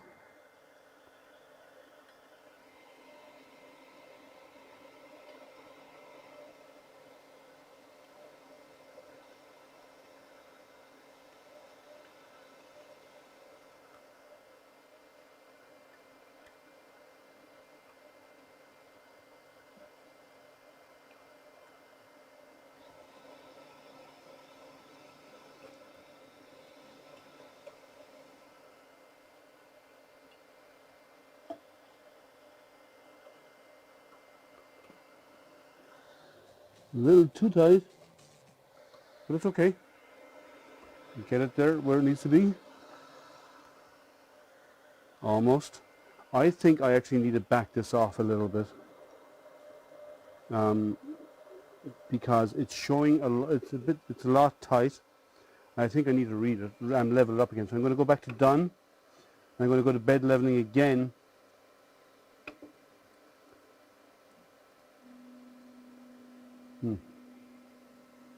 And I'm going to redo the corners again in a moment, because I think I had that screwed up down too low. Yeah, I just homed it again. So I'm going to go back into motion, move axis. Oh, sorry. Motion, bed leveling and level corners. So get it to go back out again and retouch the surface, because I actually had that screw might have been a bit too tight.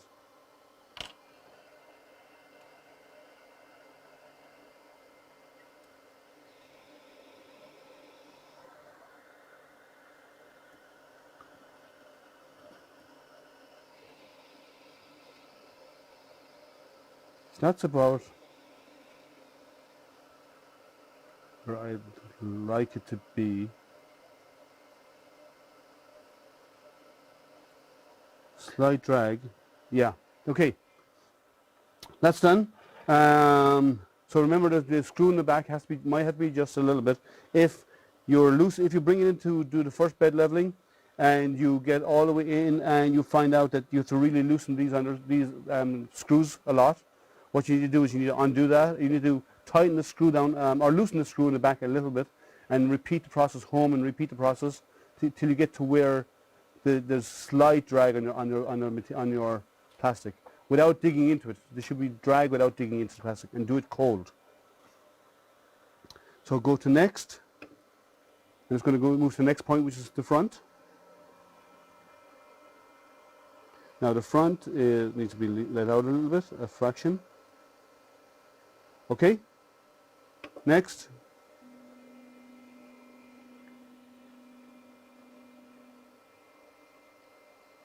It needs to be let out more.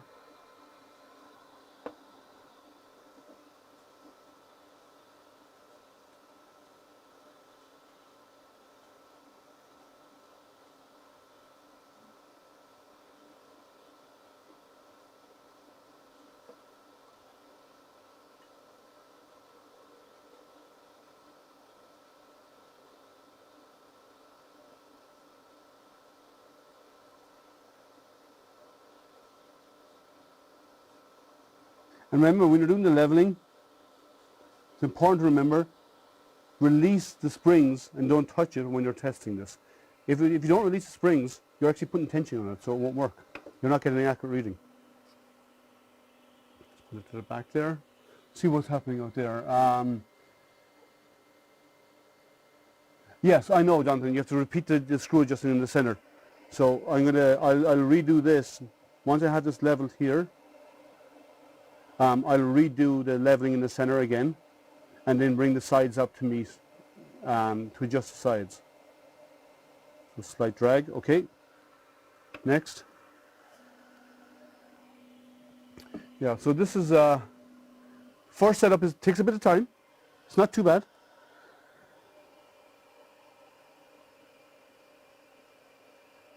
Slight touch there. Next again, going back to the center point. See how we did. Well, that's too much. So again, I need to tighten this down a fraction.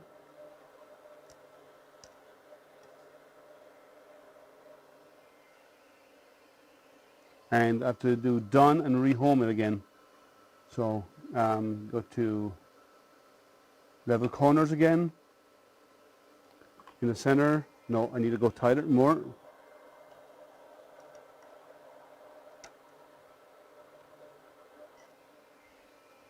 Hit done. Motion. I'm going to auto home and go back and redo this again. Anyone have any other questions out there right now? There's a bit of playing around because the difference with this bed is the center point of this bed is a fixed point. Most beds do not have that. They're actually floating center, and the corners is what you adjust. But this one you have to adjust the center first and get that right, and then bring the rest of it up to match. Motion, bed leveling, level corners. So it's a little bit involved. Oh, by the way, the motion is very quiet, by the way, of the printer itself. It's actually really quiet. Okay, that's a bit too much. So we'll have to back it off a fraction.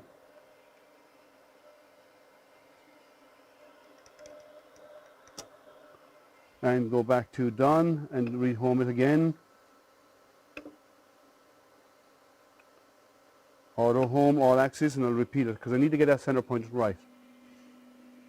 See how many people we have out there right now watching. 26 people, great. Remember guys, while you're out there, thumbs up, like, subscribe, ding that bell so you get notified. Let's see, now we'll go back into our motion again, and we're going to do our leveling, and we're going to level corners. So see if we got that adjustment screw in the back here, right for the center of the bed. Should be very slight drag.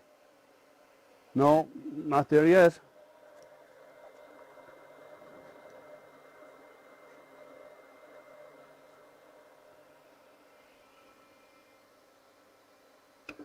Will we do it again?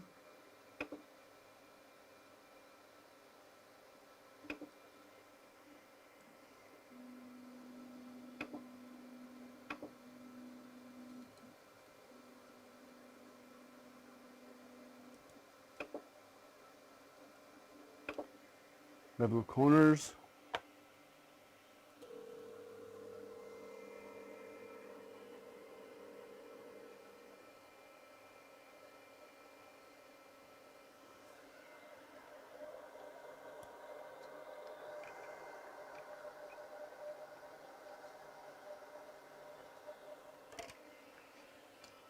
Try it again.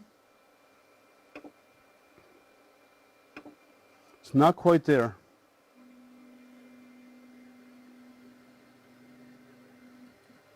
Yes, I agree. Fixed center actually can help eliminate warp beds because it's the fixed center. When you adjust the corners, you're adjusting the corners. You're not actually, the center is a fixed point. So once you get this dialed in, you should be pretty good for most time. You'd have to check it on a basis, but bed level corners. So this leveling corners has to be done repeatedly. Motion, bed leveling, level corners. Because you have to get a center point. So you have to keep going back to home and then bring it back out. See if you're close. If not, adjust the screw and repeat the process. Okay, that's a little bit tight, so I think I'm very close.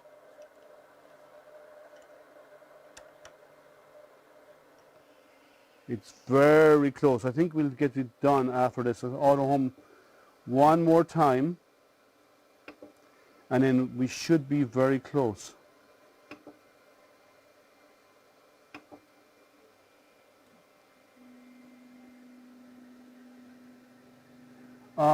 Let's say I have a fix. Okay, how often would you say you would need to check leveling after? I would say, yeah, probably. It depends on what you print. If you print once in a week, you could probably go a month without it. If you print all day, I check my leveling once a day. Each morning I check my leveling, and it depends again on the bed. Like on my Inner 5 Plus, I don't check the leveling that often because it has ABL. But once my center point is, once I got it set up good, it lasts, right? And as long as you're not jostling the bed around, it will hold.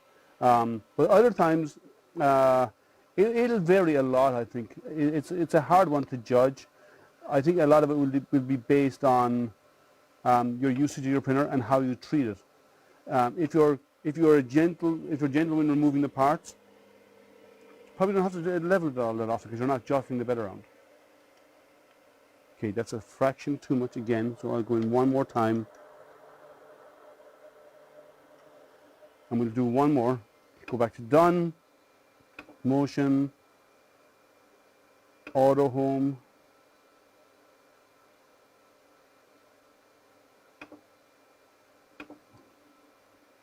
I think I'm close now.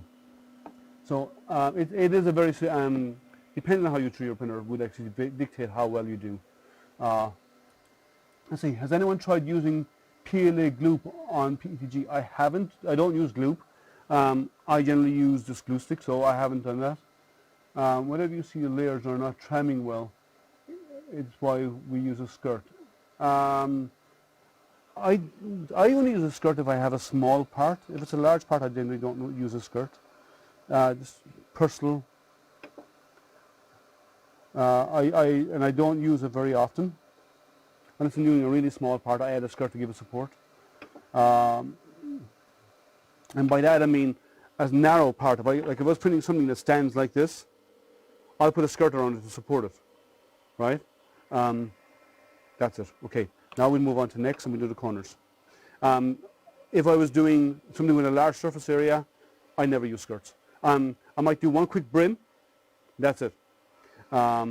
And the reason why is I just want to get, and I use the brim is to get filament flow. That's the only reason.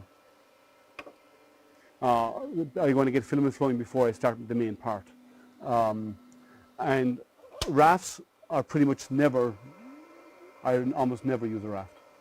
I can't remember the last time. Rafts often come on SD cards because the parts to give you the test print with are small. But personally, I don't think I've ever used a raft to do a print for my own use, unless it came as a demo part. So everyone's different, as I said, but personally, I've never had to do it.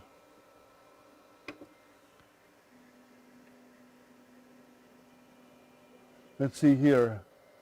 Bill Gow has been asked if we had some suggestions to add printers to the printers, and I told them that we think it would be an amazing idea to add auto bed leveling system addition to this printer. Well, I only use ABL on one printer, and that's because it came with it. I don't need ABL, and I think if you tram your bed well, or level it, depending on what term you want to use, you don't need ABL. That's my personal opinion. We'll go to next. So I have never needed ABL. As I said, it came on one of my printers. That's okay. Okay, it's doing 2 iterations. I'm going to do to make sure the corners are good. Yeah, that's nice. Maybe I'll back off a little bit there. Okay, next. What else is in there? Auto leveling on IDEX is incredibly difficult. Yes, well, I don't know if it's difficult. It's you have to level at least one nozzle, and then the other one you have to set a Z offset for that second nozzle. Is how you have to do it. It's a little too.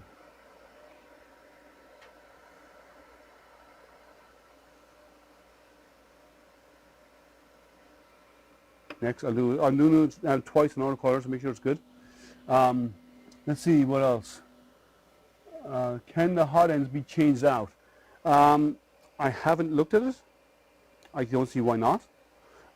They are custom built for this machine, and they're designed for the quick release nozzle. So if you do change out the hot end, you lose the features like the quick release and so on. And these are direct drives, so whatever you put in there will have to be direct drive. And it has to be direct drive mounted in front of the linear rail, because it's got a linear rail on the x-axis. If it's not mounted in front, you're going to be in the way of the belts. And these belts are really tight, by the way. So you have to mount everything and move it forward and then mount it off the z-axis like they've done. So you would have to do a lot of customization to do that. What else? How can it be painful since it's automatic? It can be sometimes, trust me. Search the Artist-D group. We will have quite a few posts about auto bed leveling. Yes, there is. Not for bed adhesion, Liam. Gluing a fan mount together. I'm not sure I understand what you mean, Jerry. Software implementation of auto bed leveling is painful. Now, the Guido X40 has actually done ABL on one of the print heads, the primary one. Let's see, software implementation. If you have a lot of supports touching the bed, wraps will help them bond and not knock it over. Yes, true. That is very true. The wraps do help in that situation. Or you could use tree supports, which builds a good base anyway. Both extruders need to be at the same level. BL Touch can't. Okay, we're talking about ABL there again. Yes. I don't think an ABL is needed, my personal belief. Just click done here, and then we go to motion, and we auto home our axes, and then we're actually going to preheat and get ready for printing, because it tells me that's what I need to do, and I'm going to do what the manual tells me. So we have an orange and the blue. Which side do you want it on? Do you want the orange on the right or the left? Let me know. And then I can put the blue on the opposite one. Just quickly post which side you want it on, and we can set them up. The offset for signals is possible for dual and mirror printing. Let me know which side you want to set up on. Let's see here. I have the orange. I'm going to release this.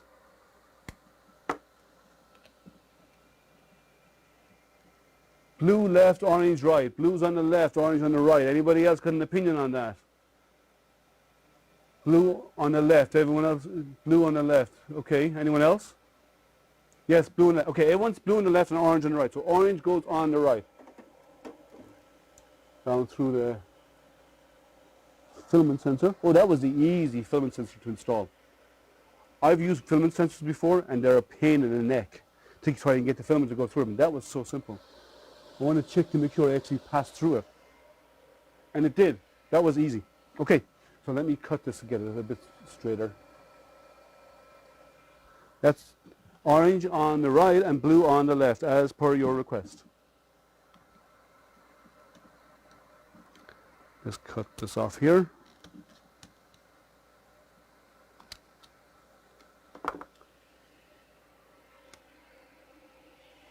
Orange on the right.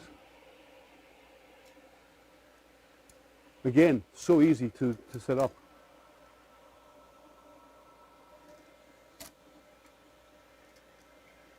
Okay, let's get these heated. I'm going to go into menu. And I'm going to manually set the temperature to 200 for PLA, it should be fine. Nozzle 1. Actually, let me bring the camera over so you can see this. It might be easier. I'll bring over the other camera. Just 1 second. Close-up camera. Can everyone see the close-up camera? Let me make sure it's showing up correctly. And I'll switch over to close-up camera. And the close-up camera seems to have hung. Oh.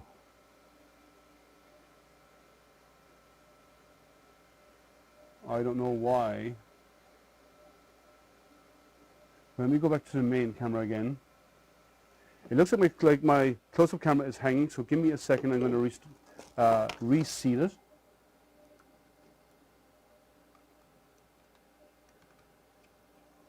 And let's see if I can get that back up and working in a moment. So I'm going to heat these. Let's see if it comes back up.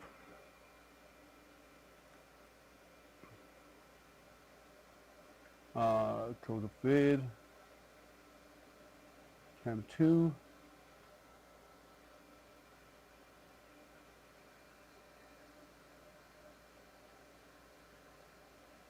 See if we can reinitialize the camera.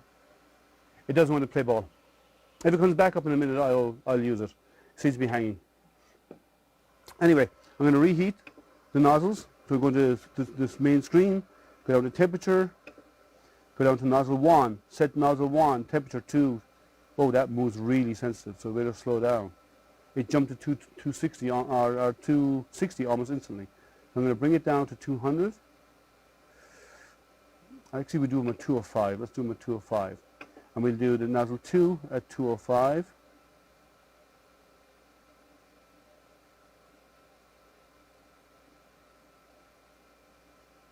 Let's see. 205. And I'm going to set the bed temperature to 50 degrees. Again, very sensitive. When you turn that dial, it almost instantly goes there. So you want to just turn it slowly to get there. It's super sensitive.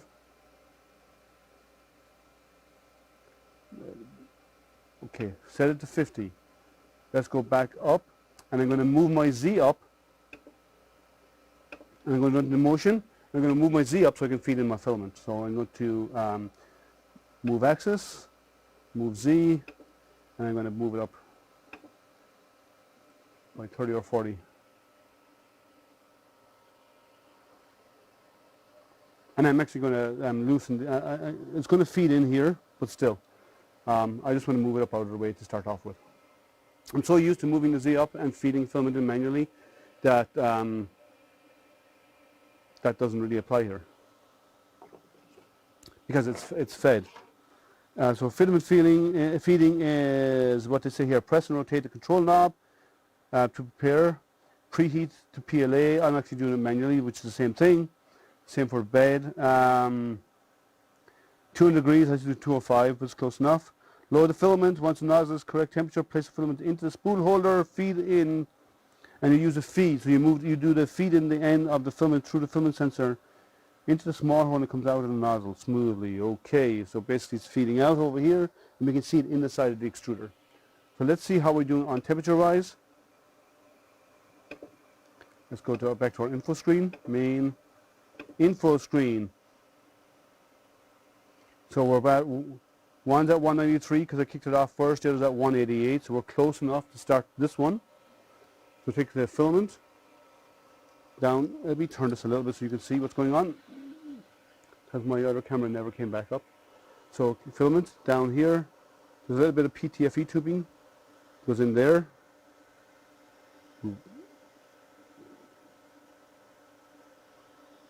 push it down by pushing this large button, not the small one. Small one is nozzle release. You don't want that to be released. You push it down into the hot end and feed a little bit in manually. And it's extruding. I'll do a little bit more because I want to.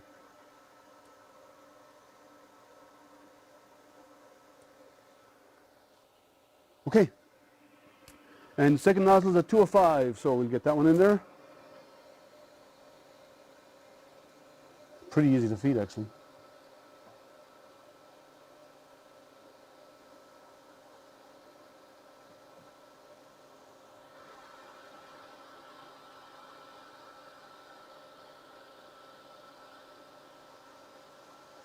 Okay, we have filament.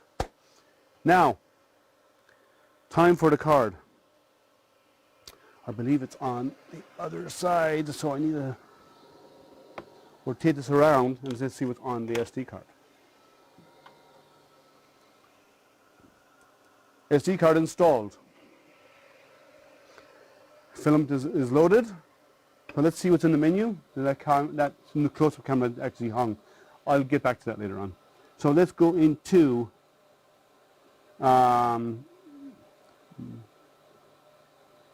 to print. Let's see what they say. Then in case they give specific instructions, I want to make sure we follow them. Mixed color printing modes, printing a test, duplication mode. Let's see what they have in here.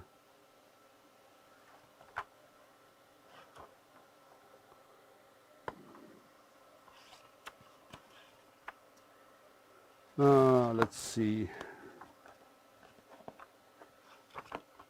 So we go in here. We have initialized media, media released. Change filament, compute temperature. Let's see what comments are out there first of all before we continue on here. Let's see.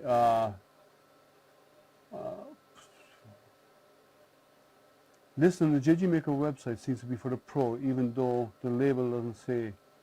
I'm not sure if they released an updated firmware yet. And they haven't done an updated firmware. The Robin Pro is the control board, correct. Check the orange filament spool. The orange filament spool is good eye. Thank you. Yeah, we don't want that happening. That would make a mess of the first print. It'd be an I/O problem, wouldn't it? An idiot operator. In stock Marlin it is. Dominic, so I guess the forward link means Robin Pro, not Artist Pro. Okay. Let's see on the standard.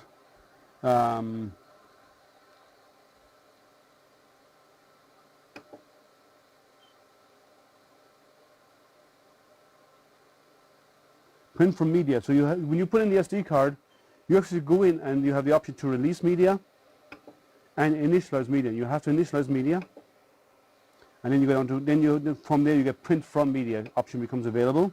So in here we have user manual, which is on there, test model, slice software is in there. So under test model, which is a folder, testing STL model, so it's multiple folders. We have mirror mode test, duplication model, auto model testing. Let's try the auto model testing. Single extruder test. Let's do a single extruder and let's see how it goes. I'm sure it'll be, these are all subfolders, or there's nothing in there. Okay. Mixed colors, dual color mixed tests. I don't see any STL files in here. Let me, auto model testing, duplication mirror model testing. I think the SD card does not already have slice files in there.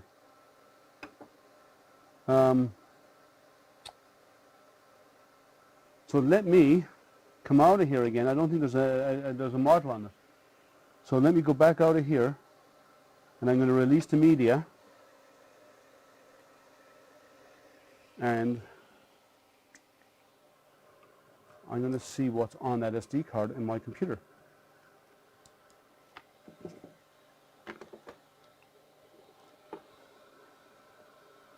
So let's go in and have a look. Just one moment, folks.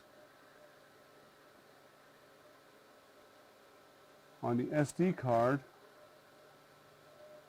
on model test files, we have STL models, auto mode,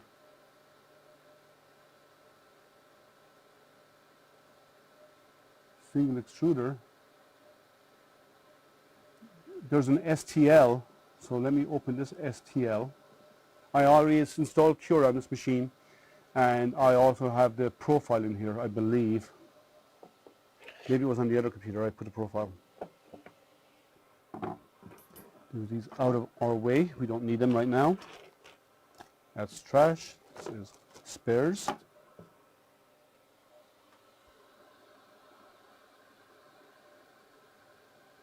Yeah, I don't have the model in that one. So let me move the SD card to a different computer. 1 second. Put this out of my way. I'll make a bit of space over here.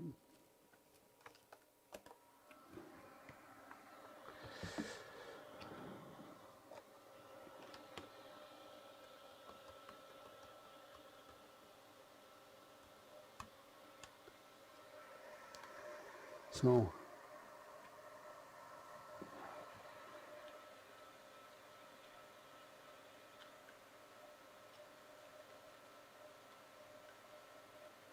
struggling a little bit.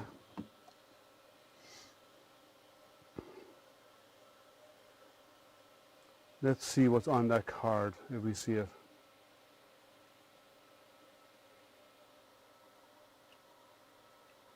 Not reading on this machine.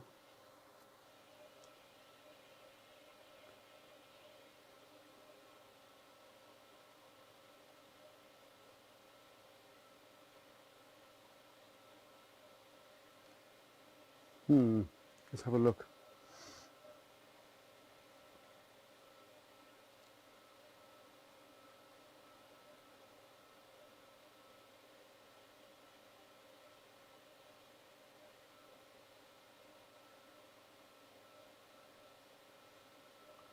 Okay, so let's see. Let's get a model for testing, and we'll do the testing STL file, auto model testing, single extruder, and we'll do the money cat. We open this with Cura. I may already have open here. Yeah. So I'm going to clear the build plate and I'm going to drag it over here. Sorry folks, just let me get this sliced. I'm using the Cura profile from their website. Let's see how big this model is. This is pretty large, so I'm using a single extruder. Let's see how long it takes for this to print. An hour. I'm going to shrink it down because it's kind of large and I want it to take less time than that. So I'm going to bring it down to 50%. Yeah, 50%. And then I'm going to slice it again. That's 20 minutes, that's better. And I'm going to do I'm doing it in draft mode with a 10% infill, and this is using the Artist-D, their profile. So I'm going to save this out, I'm going to call it, cat. Save to removable disk. Okay, eject. All right, let's try this again. Slot is there. And we go down to release media.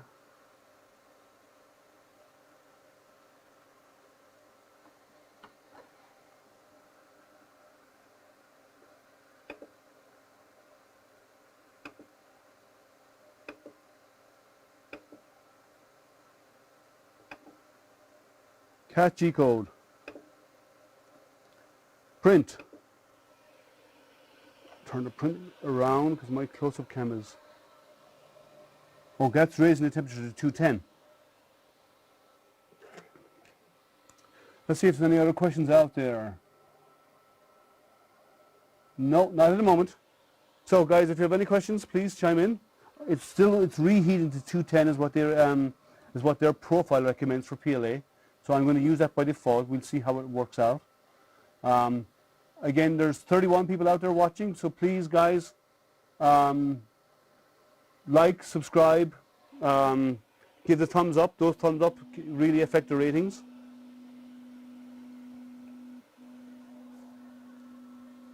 Auto home, single nozzle print, just did a wipe of my filament. Let's see how the first layer goes down.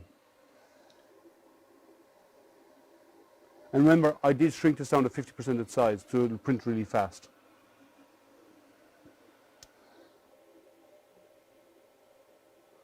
First layer is going down. It looks okay. I'm sorry about my close-up camera not functioning. Let me see if I can reset that again. I might be able to get it to work again if I can get it to reset.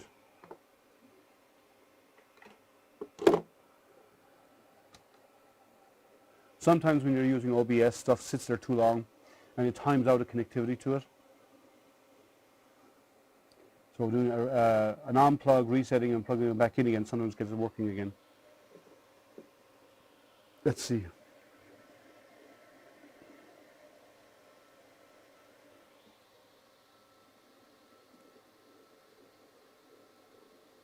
I can change this to a different camera maybe.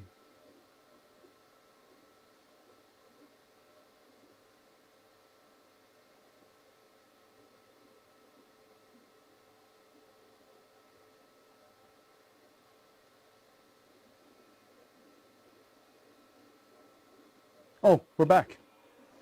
So let's have a quick close-up look of the first print.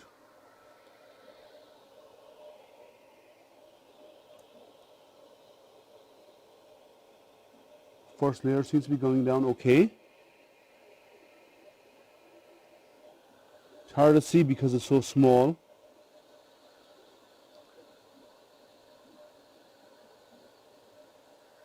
And it's silent. I'm right beside this printer and you can't even hear. The only thing I can hear is the fans.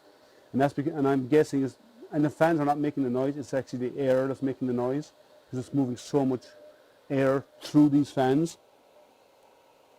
Well, that looks good. Let's see what comments are out there. I'm holding this by hand, so sorry for the shakiness. What's so cute? A little cat? Let's see how well it prints. But it's going down okay. There has been some mixed reports. So let me change over the main. Let's do a 2-in-1 close-up there so we can get me in the corner and then we'll have the main screen up there. But some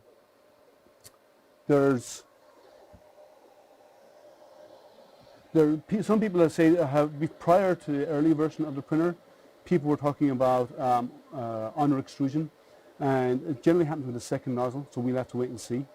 But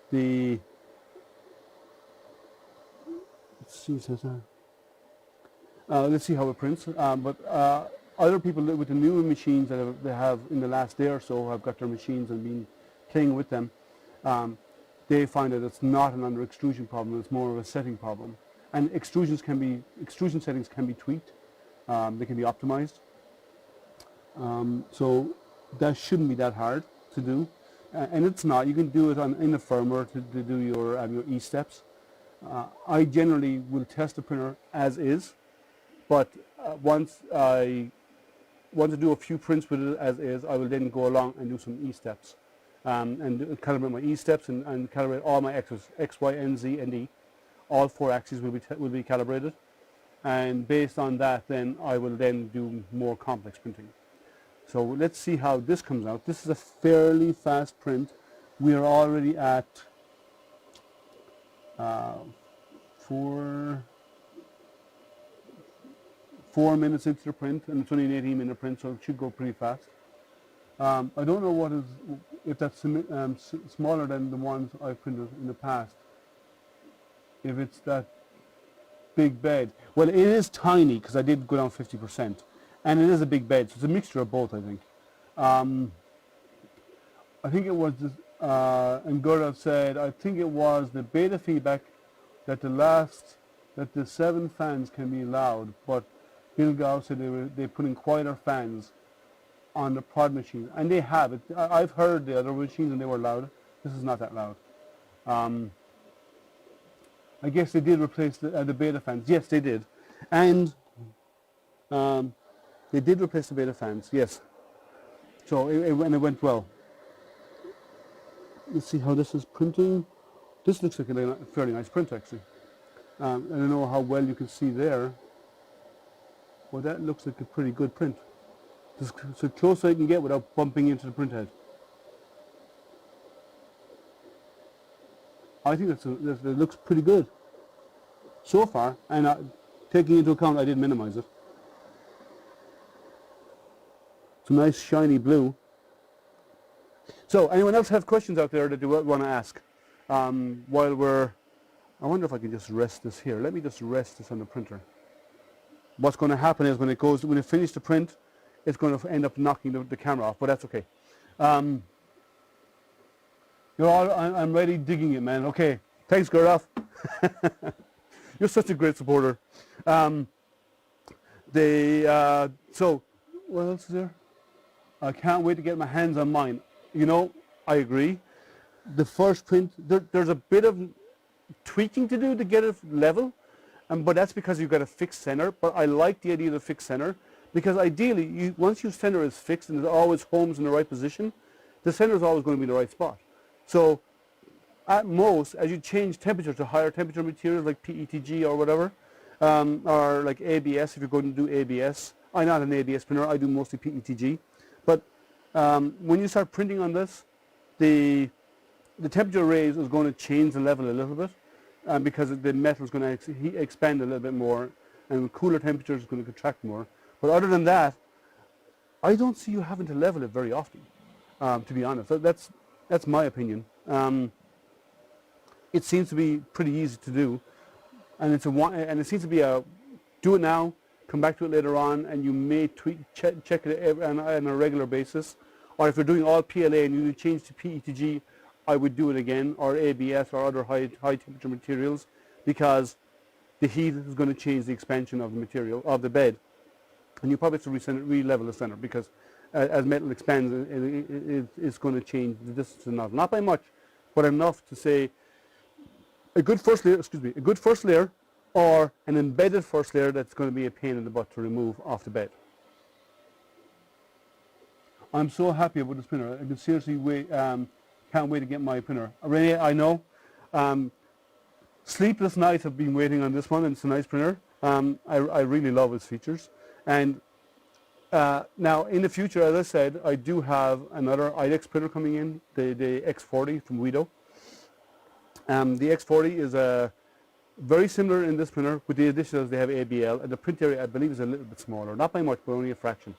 Maybe 5 or 10 millimeters per axis is all. But and I'm going to do a review of that when it comes in. It's been shipped. I'm waiting for it to find its way across the ocean into the hands of UPS to be delivered. And at some point, because I have both, I'm going to do a head-to-head, set them both up here, print the same thing, same settings, same everything, and we'll do an evaluation of the quality between the two. It looks like the X1 belts are above and the X2 belts is, yes, correct. The Extruder 1, or E1, right, as they call it, and in the firmware I believe it's T0, is what the designation on the firmware itself. It uses the upper belt, so its motor is mounted up high, and on the second extruder, the Extruder 2 or T1 in the firmware, this one has its motor mounted below it, so the motor is actually offset. So Extruder 1 is up high, Extruder 2 down low, and this is your primary. Now you can change your primary in the Cura if you wish to, but the primary is normally E0 or Extruder 1. I really dislike the fixed dual extruder printers. The amount of plastic that is wasted in Prime Tower. You know, yes, there's ways of printing your purge as infill by printing infill first and not using a purge tower. But that only works if you have a small printer, sorry, if you have a large print area. If you have an area with very little infill, you can't do a purge to infill. But you can do it if it's a large print with a lot of infill. You can do the infill first, then do the outer walls. But then you've cleared out when you do the filament exchange. On a purge bucket, you purge here before you go print. And when a nozzle is not being used, in Cura there's an option in Cura where you have a weight temperature. So when a head is not being used, you can drop the temperature of the hot end to maybe 10 degrees below, and when it's needed, it heats up and then comes out and prints. And that saves some energy, first of all, and stops the material baking in the extruder. Now, I didn't set it for this. It's only a few degrees low, so I might just push a little bit of material out of here, not to have it all sitting inside, but it just. But you can actually set a weight temperature or a hole temperature lower in Cura than you do of the active print head. So that's a nice feature. So it doesn't ooze all the time over there and doesn't bake the material. You drop it to about 175 or whatever, and then you have to wait for it to heat, but it'll heat up, and then this head will come out and start printing, and this one will cool down and over and back, so you're not actually wasting all this filament oozing away into the bucket. And Purge Tower does use a lot of material. Right. If it's placed in the same spot for a long time, I guess you don't need to level that often. I would say so, yes. You may not need to level very often. Time will tell, but this is looking like a nice print, guys. Are the bed springs the same as a cheap crap like Creality springs, or JGMaker use better ones? Well, they haven't used the yellow springs. They're the silver springs. I actually have a set of yellow springs there, but I have a feeling you're not going to be needing to level them very often.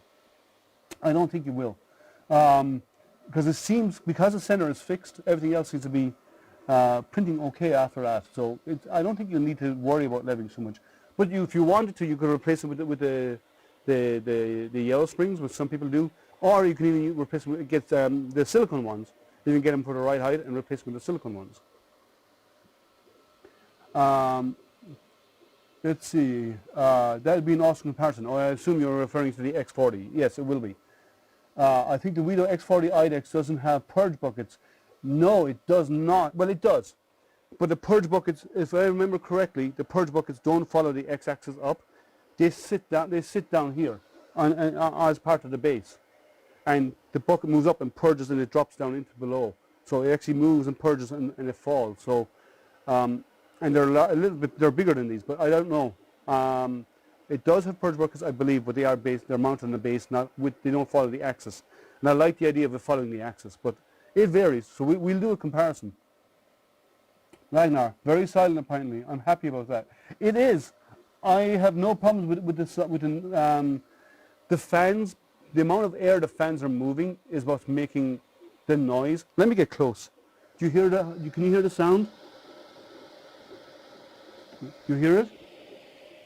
Like, that's just air moving. I don't really hear the fans. I hear air blowing through the system.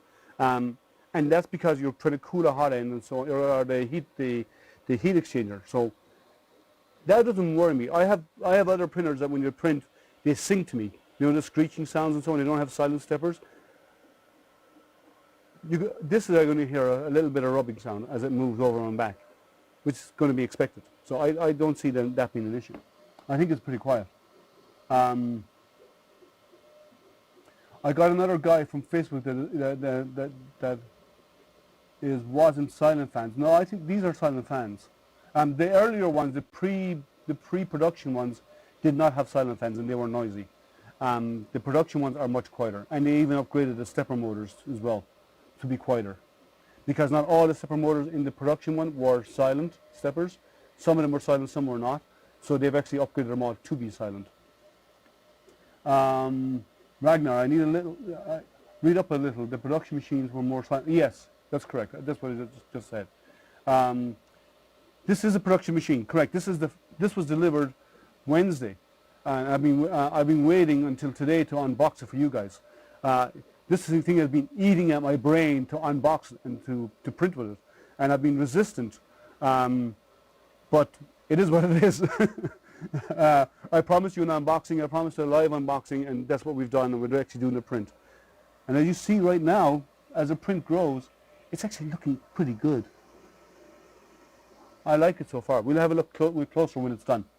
Now that we have the up-close camera working.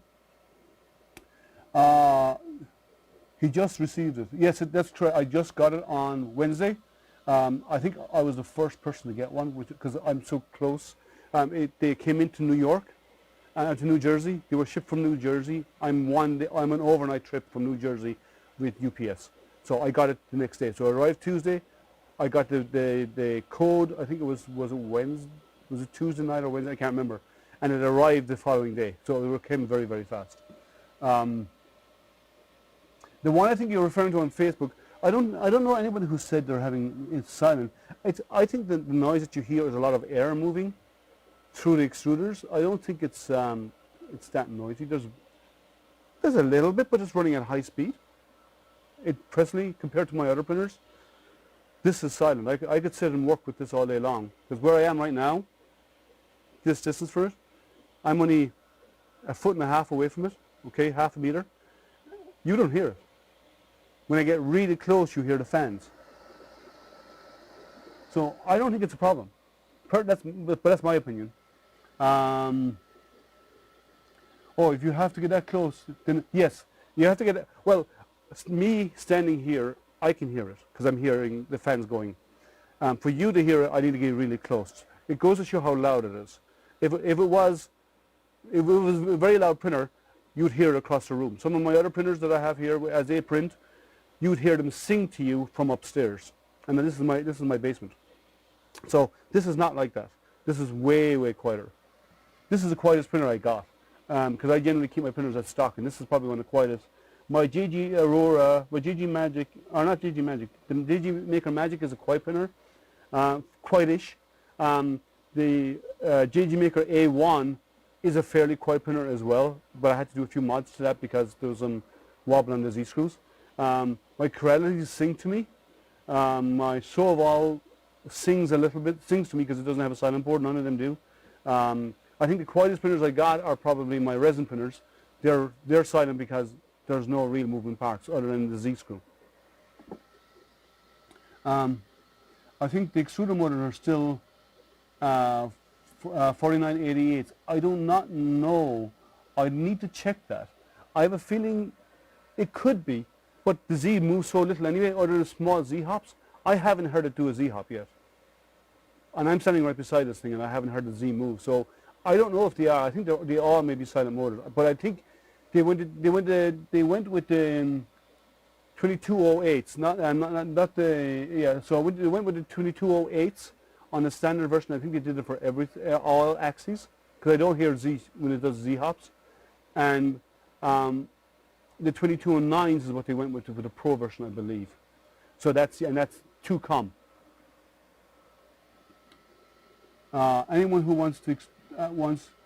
who has used Enders 3 or Pro should find this machine. Yes, I've had the Enders. I have the Ender 5 Plus. My Ender 5 Plus serenades me continuously when it's printing. Not only its extruders, but its Z serenades me all the time. The X and Y axis, they sing to me continuously. I could sit with this in the office beside me all day printing, because I'm doing PLA or something like that, and it wouldn't bother me one bit. Honestly, it would not. It wouldn't. I'd ignore it.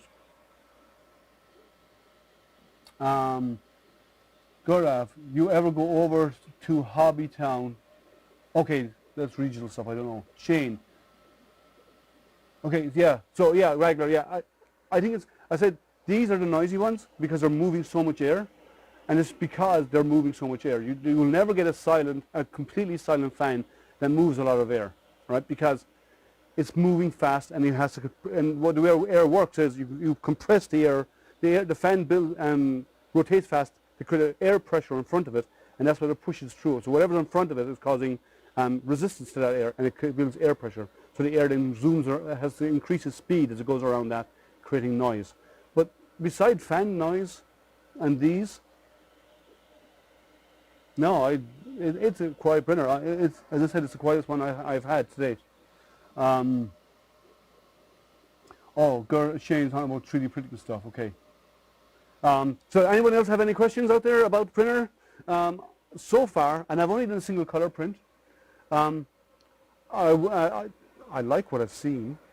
Now the question is, when this is done, it's about 20 minutes, and it's probably got another 15, 20 minutes to go. But the question is, do you want me to do another print, or do you want me to wrap it up after this and call it a day? And then in about 2 weeks, I'm going to use it for the next 2 weeks continuously. I'm going to do an array of different type of prints on it. Single color, dual color.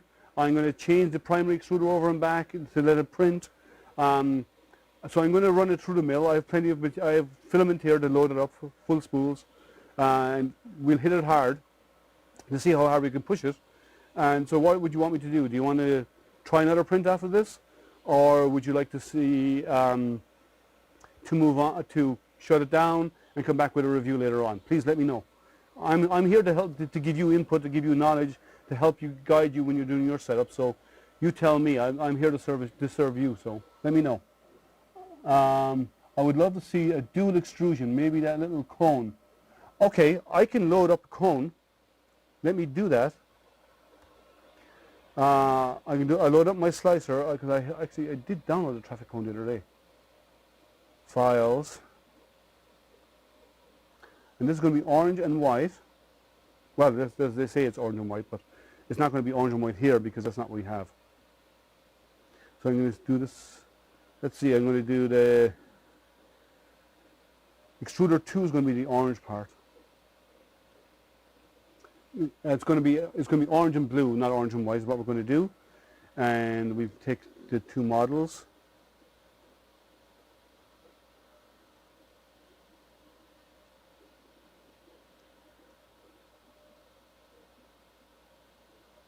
And let's see.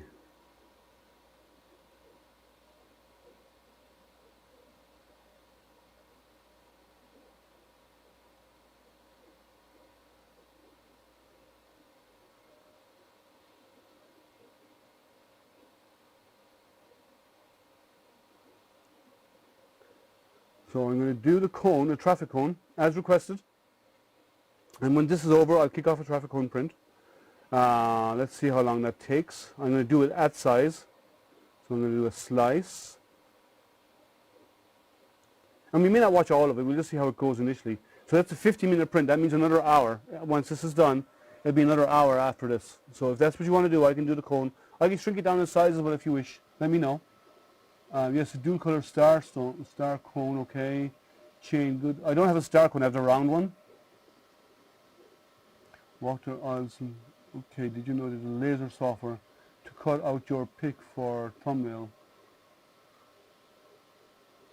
I don't understand what you mean. Do you use your laser software to cut out the pic for the thumbnail? No, I did not.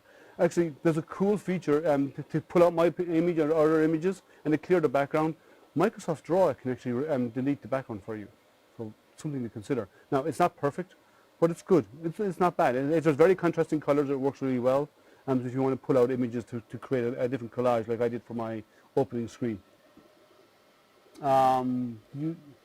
It's the one Tim Butterworth printed. Tim Butterworth printed. Okay, I haven't seen that one, but I can. If you send me the link to it, post it in the chat, and I will come back to it, and I'll find the design, and I will do it as part of my review later on. So we'll kick off the cone, but we'll come back to it later on and do it as a review. Who can say? Let's see. At Shane. Okay, that's a direct message to Shane. Okay, so I'll do the cone when this is done. I'll slice it. It's a 15-minute print. It uses 9 grams of material. Yep, I have enough. So we'll go do that. So all in all, first print looks good. Obviously, every printer you get needs some fine-tuning to some extent. But so excuse me, been talking a while and I need to rehydrate. And no, it's water, not beer, don't worry. And I'm not advertising the material, the drink. It's just so. Initial feeling is it's well assembled, it's super well packed, it's sturdy, it's heavy. It's not like some of the lighter printers that you'll pick up with one hand and move, like the JGMaker Magic or my Soval SVO1. I can pick up with one hand and just transport it wherever I want. This is not one of those beasts. This requires two hands. It says it's 45 pounds in the for the shipping. I think maybe 2 pounds of that, maybe 3, is your packing. And there's lots of foam. It's well packed, but a lot of it that's in there, it's heavy. It's a heavy printer. It's not an easily mobile printer. So you find your spot, you set it up, and unless you have to move it, just leave it there. This is my recommendation. It is a very heavy, but it's sturdy because it's all steel. Let's see.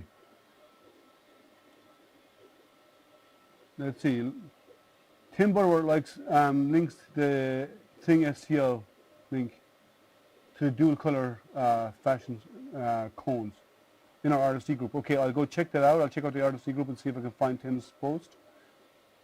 So I will do a dual print. Yes, Ragnar, I'll do it once this is done. We are 26 minutes in, and as you can see, this is almost ready. Let's see. Shane, you're talking about the Coex printer. Oh yeah, the Coex Y, okay. No Hobbytown. Okay, this again talking about Hobbytown. Okay, that's a separate conversation. You're fine. Enjoy your conversation, guys. So far, this looks good. What do you guys think? Now that it's actually printed higher, let's get a bit closer. What do you guys think of that?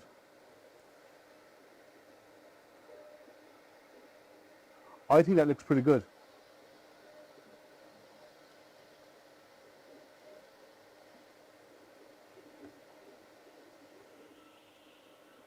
Now the only thing I have to hope for is that when it's finished, it presents the bed forward and not backwards and knocks off my camera.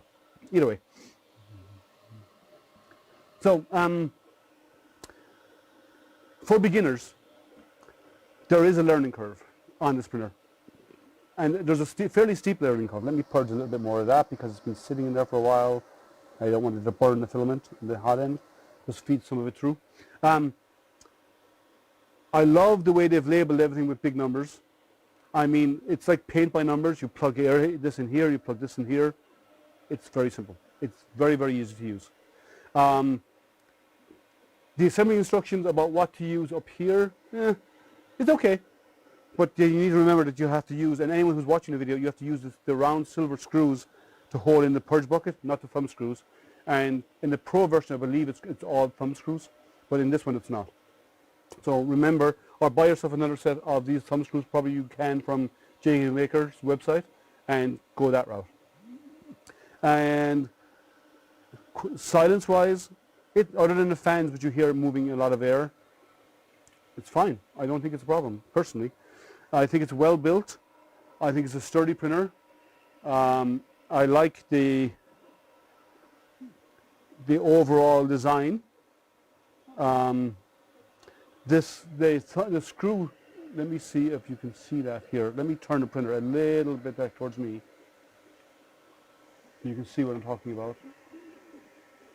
The little thumb screw, let me show you here. This is super sensitive, right? So when you're printing, when you're turning it, turn it slowly, because if you turn it fast, like some printers, you turn it fast and it moves up maybe 100. This one will jump straight from 0 to the maximum by one quick turn. So just turn it slowly, but it gets there fast. Unless you want to go all the way to the top, then it's easy. Just quick spin. There are presets in there. I generally don't use presets, but there are presets in there. But all in all, it's an easy printer to print and to use and assemble. The one criticism that I would have, initially, one criticism, maybe two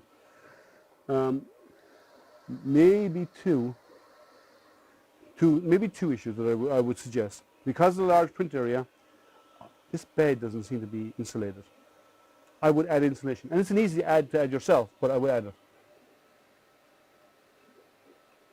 Well, if you post the files that you want me to print, that you think would be a good idea, a good test of it, post them in here in the chat, the links there, and I'll go find them.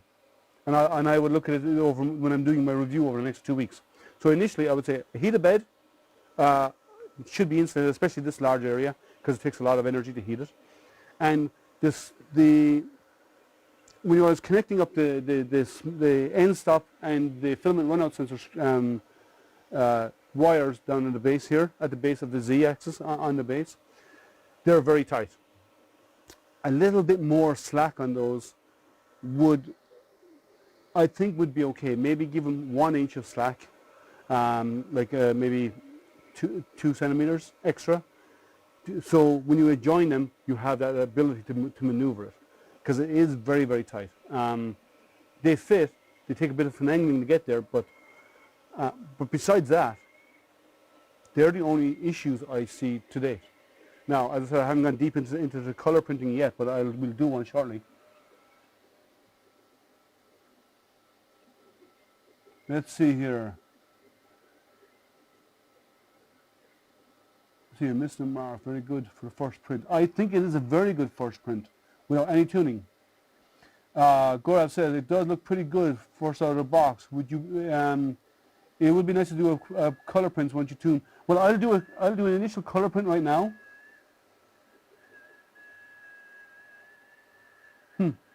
And by the way, in case you hear this, listen.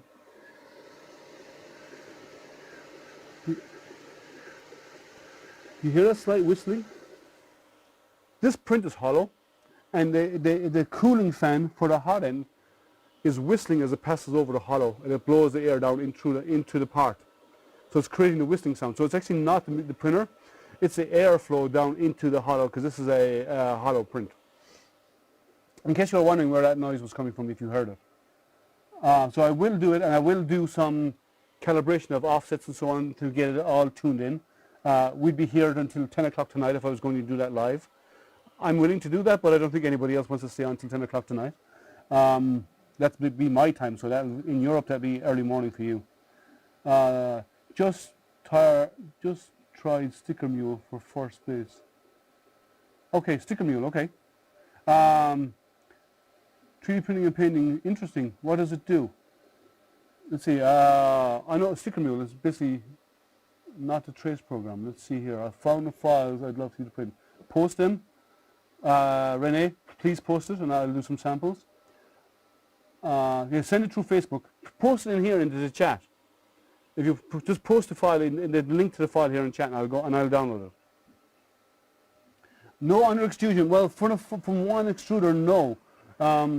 Let's see what happens when we do the second print, and we're very close to the end of the print right now. We're on the ears. Let's see. It's twist cone A and B files. Well, send me the link. Post a link to them. So first print done. Does it present forward? Oh, present backward. Okay. Well, we need to fix that because the bed should always present forward. I need to change that in my slicer software. So let's see. Peel this off. It's still hot. Oh, that sticks really well. And it's still hot, so let's let it cool down. I don't want to break the part. So let me get in really close. No calibration. There's my Z seam. You always get that. We can minimize it. But all in all, the Chinese characters in the front look pretty clean for minimized. When I minimize it, and it's using a 0.2 layer height, not nothing finer. So if I get finer, actually the detail will stand out even more. All in all, not bad for a printer that hasn't been calibrated in any way. So let me go full screen. 1 second. Go back to just me. Has this printed release enough?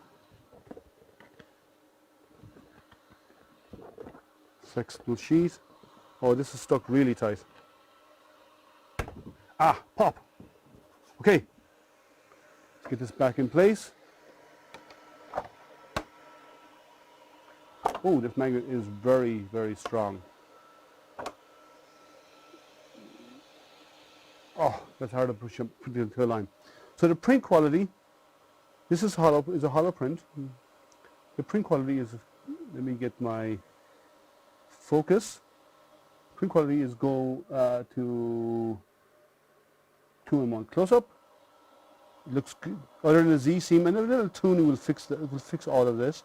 But out of the box, that's not bad. And I did no fine tuning. I just used the default profile. So, you want the cone. This cone. Okay, we'll do a cone print then. Let me go back to the main, and I'll actually take out my SD card, and I'll do a slice of the SD for the cone.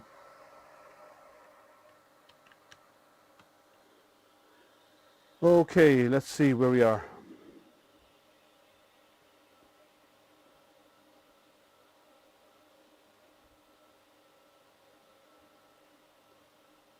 Let's mount this.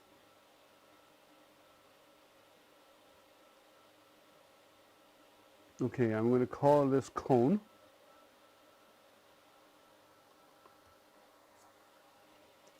And I'm going to save it to removable hard drive.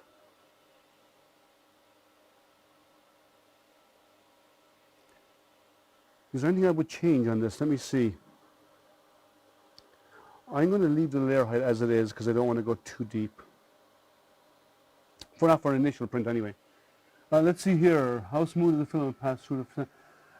It was simple. I mean, like I've had... just let me answer some questions here first. So, they're talking here about how smooth does the filament pass through the filament runout sensors. Simple.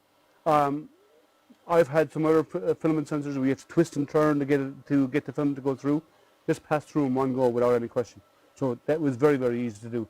The same getting it into the extruders. Yeah, send it to me and then on Renee on Facebook instead, please. I'm in Facebook chat. Let's see. Any other questions there? Okay, you're just having a side conversation. Let me get this saved.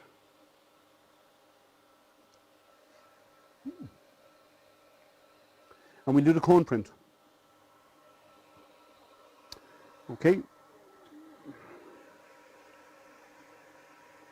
You know, I prefer the full-size SDs rather than the mini ones that come. These full-size SDs are really nice. Let's go in here and we'll go into our print from media, refresh, cone G-code. Now this needs to warm up again. Print. So I need to reheat the nozzles.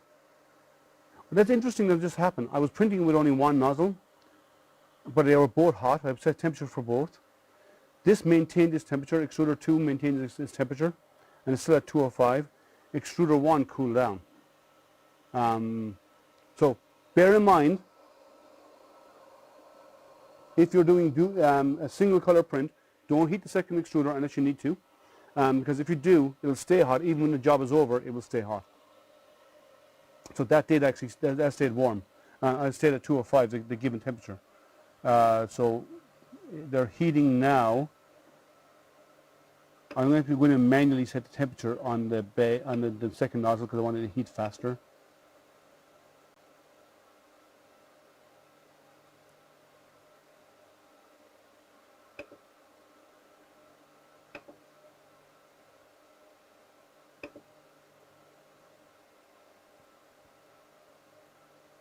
Setting the bed here to 45. I don't like a bed of 45. I want a bit warmer than that.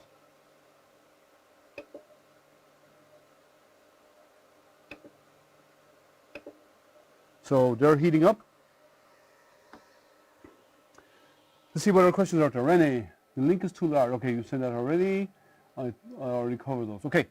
Anyone else have any questions out there that they'd like me to ask? Is it hot from the job or from the manual temp? It's from the manual temp setup. If your printer only uses one extruder, and I will test this to be sure, I believe it is. If you're using a single extruder, it will only heat one extruder. If we're using two extruders, it will actually heat the first extruder to the first extruder to be used to the full temperature. But I believe it heats the second extruder to the park temperature, which is a little bit below it, and you can set that in Cura under the your extruder settings. So you have a hole temperature and then you have the actual print temperature. So it should heat it to the weight temperature, the hole temperature, and then heat it when it's needed. There's a lot of other printers out there that actually do that. I know the Nozzles bot, they will heat just before they're needed and get ready for be used when they have dual extruders. I don't have any Nozzles bots, but friends of mine have Nozzles bots and they love them, and they're a really good machine.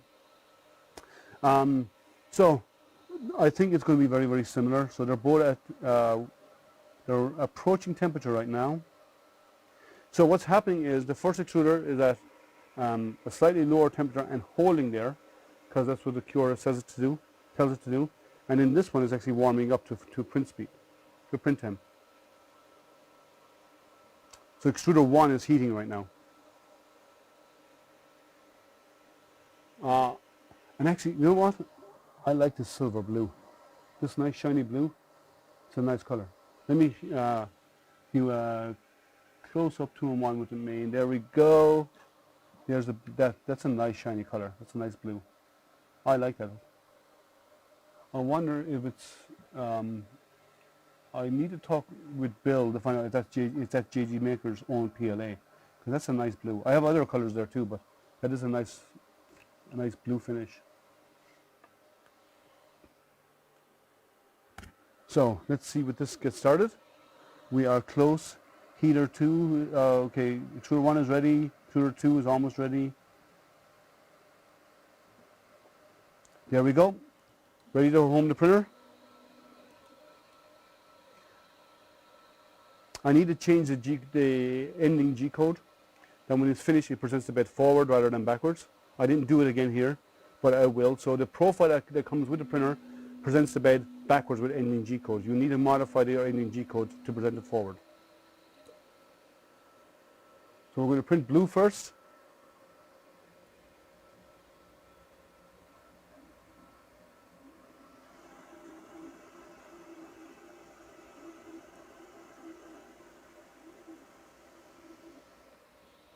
And off we go. Let me bring up the camera.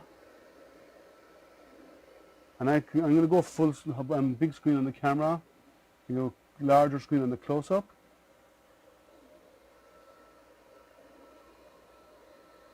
I think I'm actually a fraction too close in the center on that print, so I will have to adjust it down a little bit. I'll do that tweak when I do my proper testing of the printer. I'm a fraction close, I believe. But the print's okay.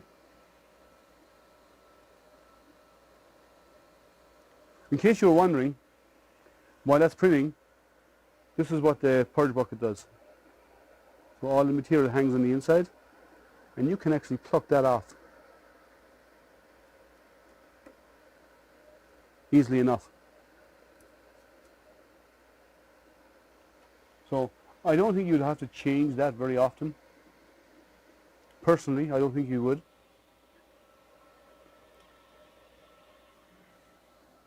Gerda, thanks. Yeah, about the stream. Okay, Gerda, have a good day and have a good weekend. I hope you found it informative. We'll do a few layers. Yeah, I'm definitely too low on that center. So let me see if I can do baby stepping. If there's an option here for tuning to baby step, tune.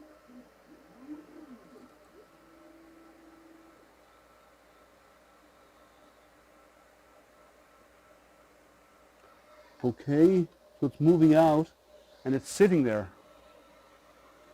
It's heating out here instead of heating over there. That I don't like, because that could be burning your build plate.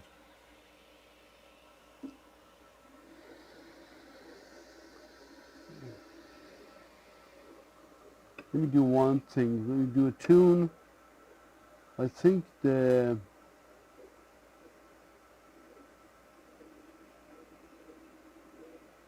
Oh, no baby step option. That's a pity.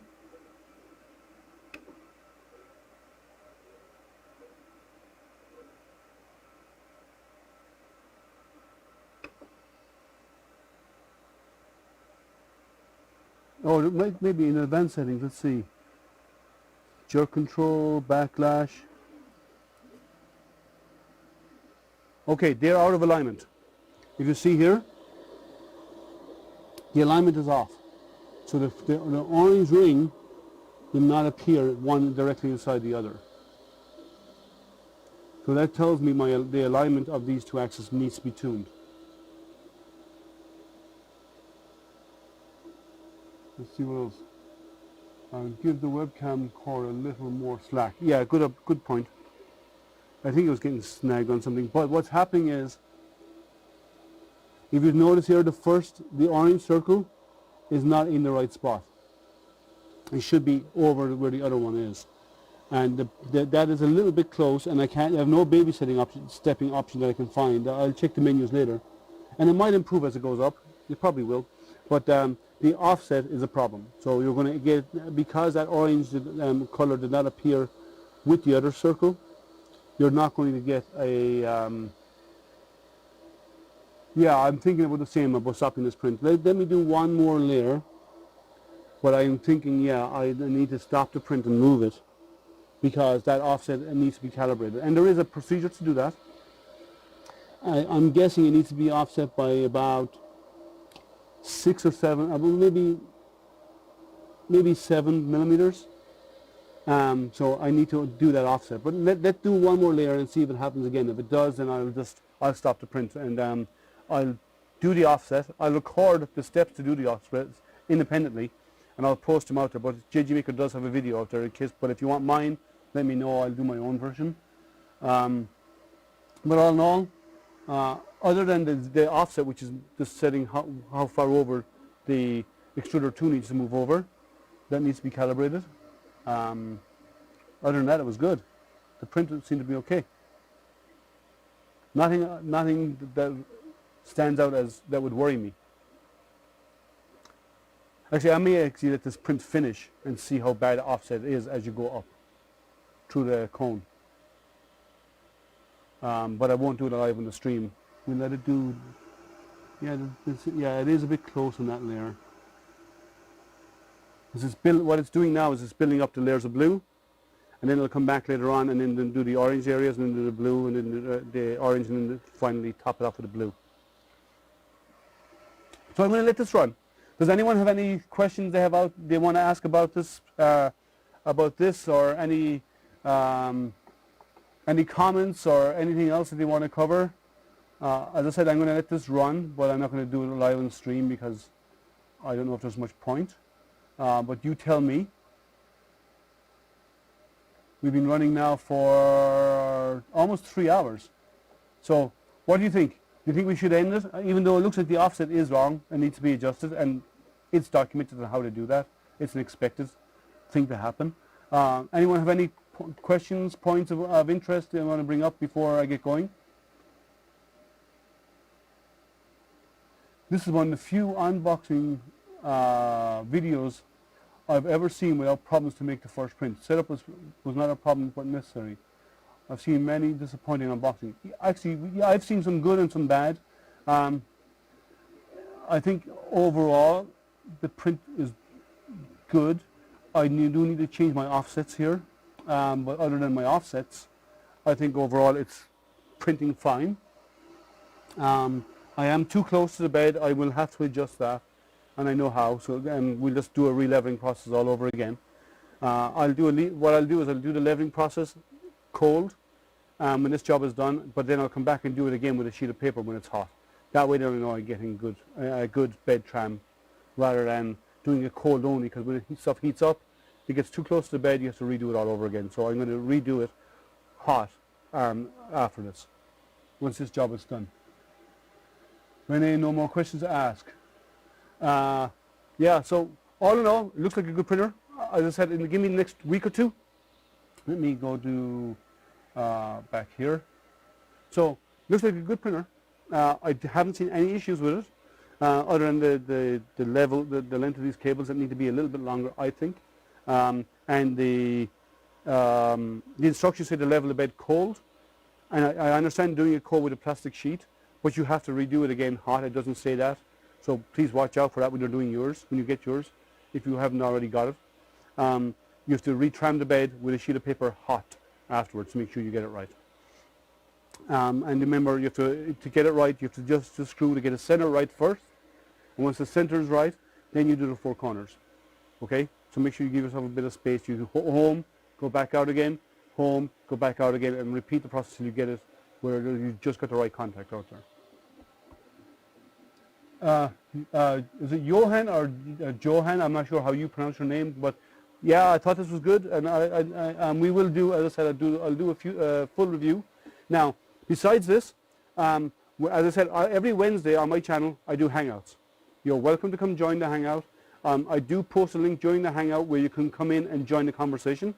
As well as that, on Thursdays I do interviews with manufacturers. So this Thursday I have 3D Chameleon. Last week was go check my password for last week, but I have a few more coming up for the next month or so. I have them lined up. Some really good interviews, and then and I do some sporadic hangouts as well throughout the week. But Wednesday is always I go at 7 p.m. Thursday at 8 p.m. is when I do my interviews, and I'll do unboxing and live streams and reviews as they come in. Now, if you want to support the channel, I have to say this because streaming isn't not free. If you want to support the channel, in the links below in YouTube, there's a link to my PayPal, my Patreon, and so if you want to join and be continuously supporting, join Patreon. If not, do one-time support through PayPal, or you can also just buy me a coffee as well. Those links are below, and that all helps to keep this channel alive. And with that, oh, Jerry just posted saying that he will do a Hangout stream tomorrow at some point. So Jerry at 3D Printing and Painting, 3D HP, if you haven't found him, go find Jerry's links as well. Jerry has good Hangouts, he's got lots of followers. He does interesting interviews and Hangouts as well every week. So, and chances are, when Jerry streams and he does Hangouts, I'm going to be on his Hangout. So you'll find me out there. So please, thank you for coming. I hope you found it interesting. And those of you who are in Europe, it's probably time for dinner. Those of you who are in Asia or in the Asia Pacific region, you should be asleep by now. And those of you here in the US who are waking up, I hope you found it interesting, all of you. And please like, subscribe, thumbs up, ding that bell so you get notified when I do more. And as I said, in the future, I do have a review coming. I do have the X40 from Guido, which is going to be another live unboxing and setup and test. And I will also plan to do a head-to-head between the two printers once I get them both in running and reviews on them individually. So, thank you, and I hope you found the stream interesting. Please have a good day, stay safe, stay healthy, and stay printing. Thank you.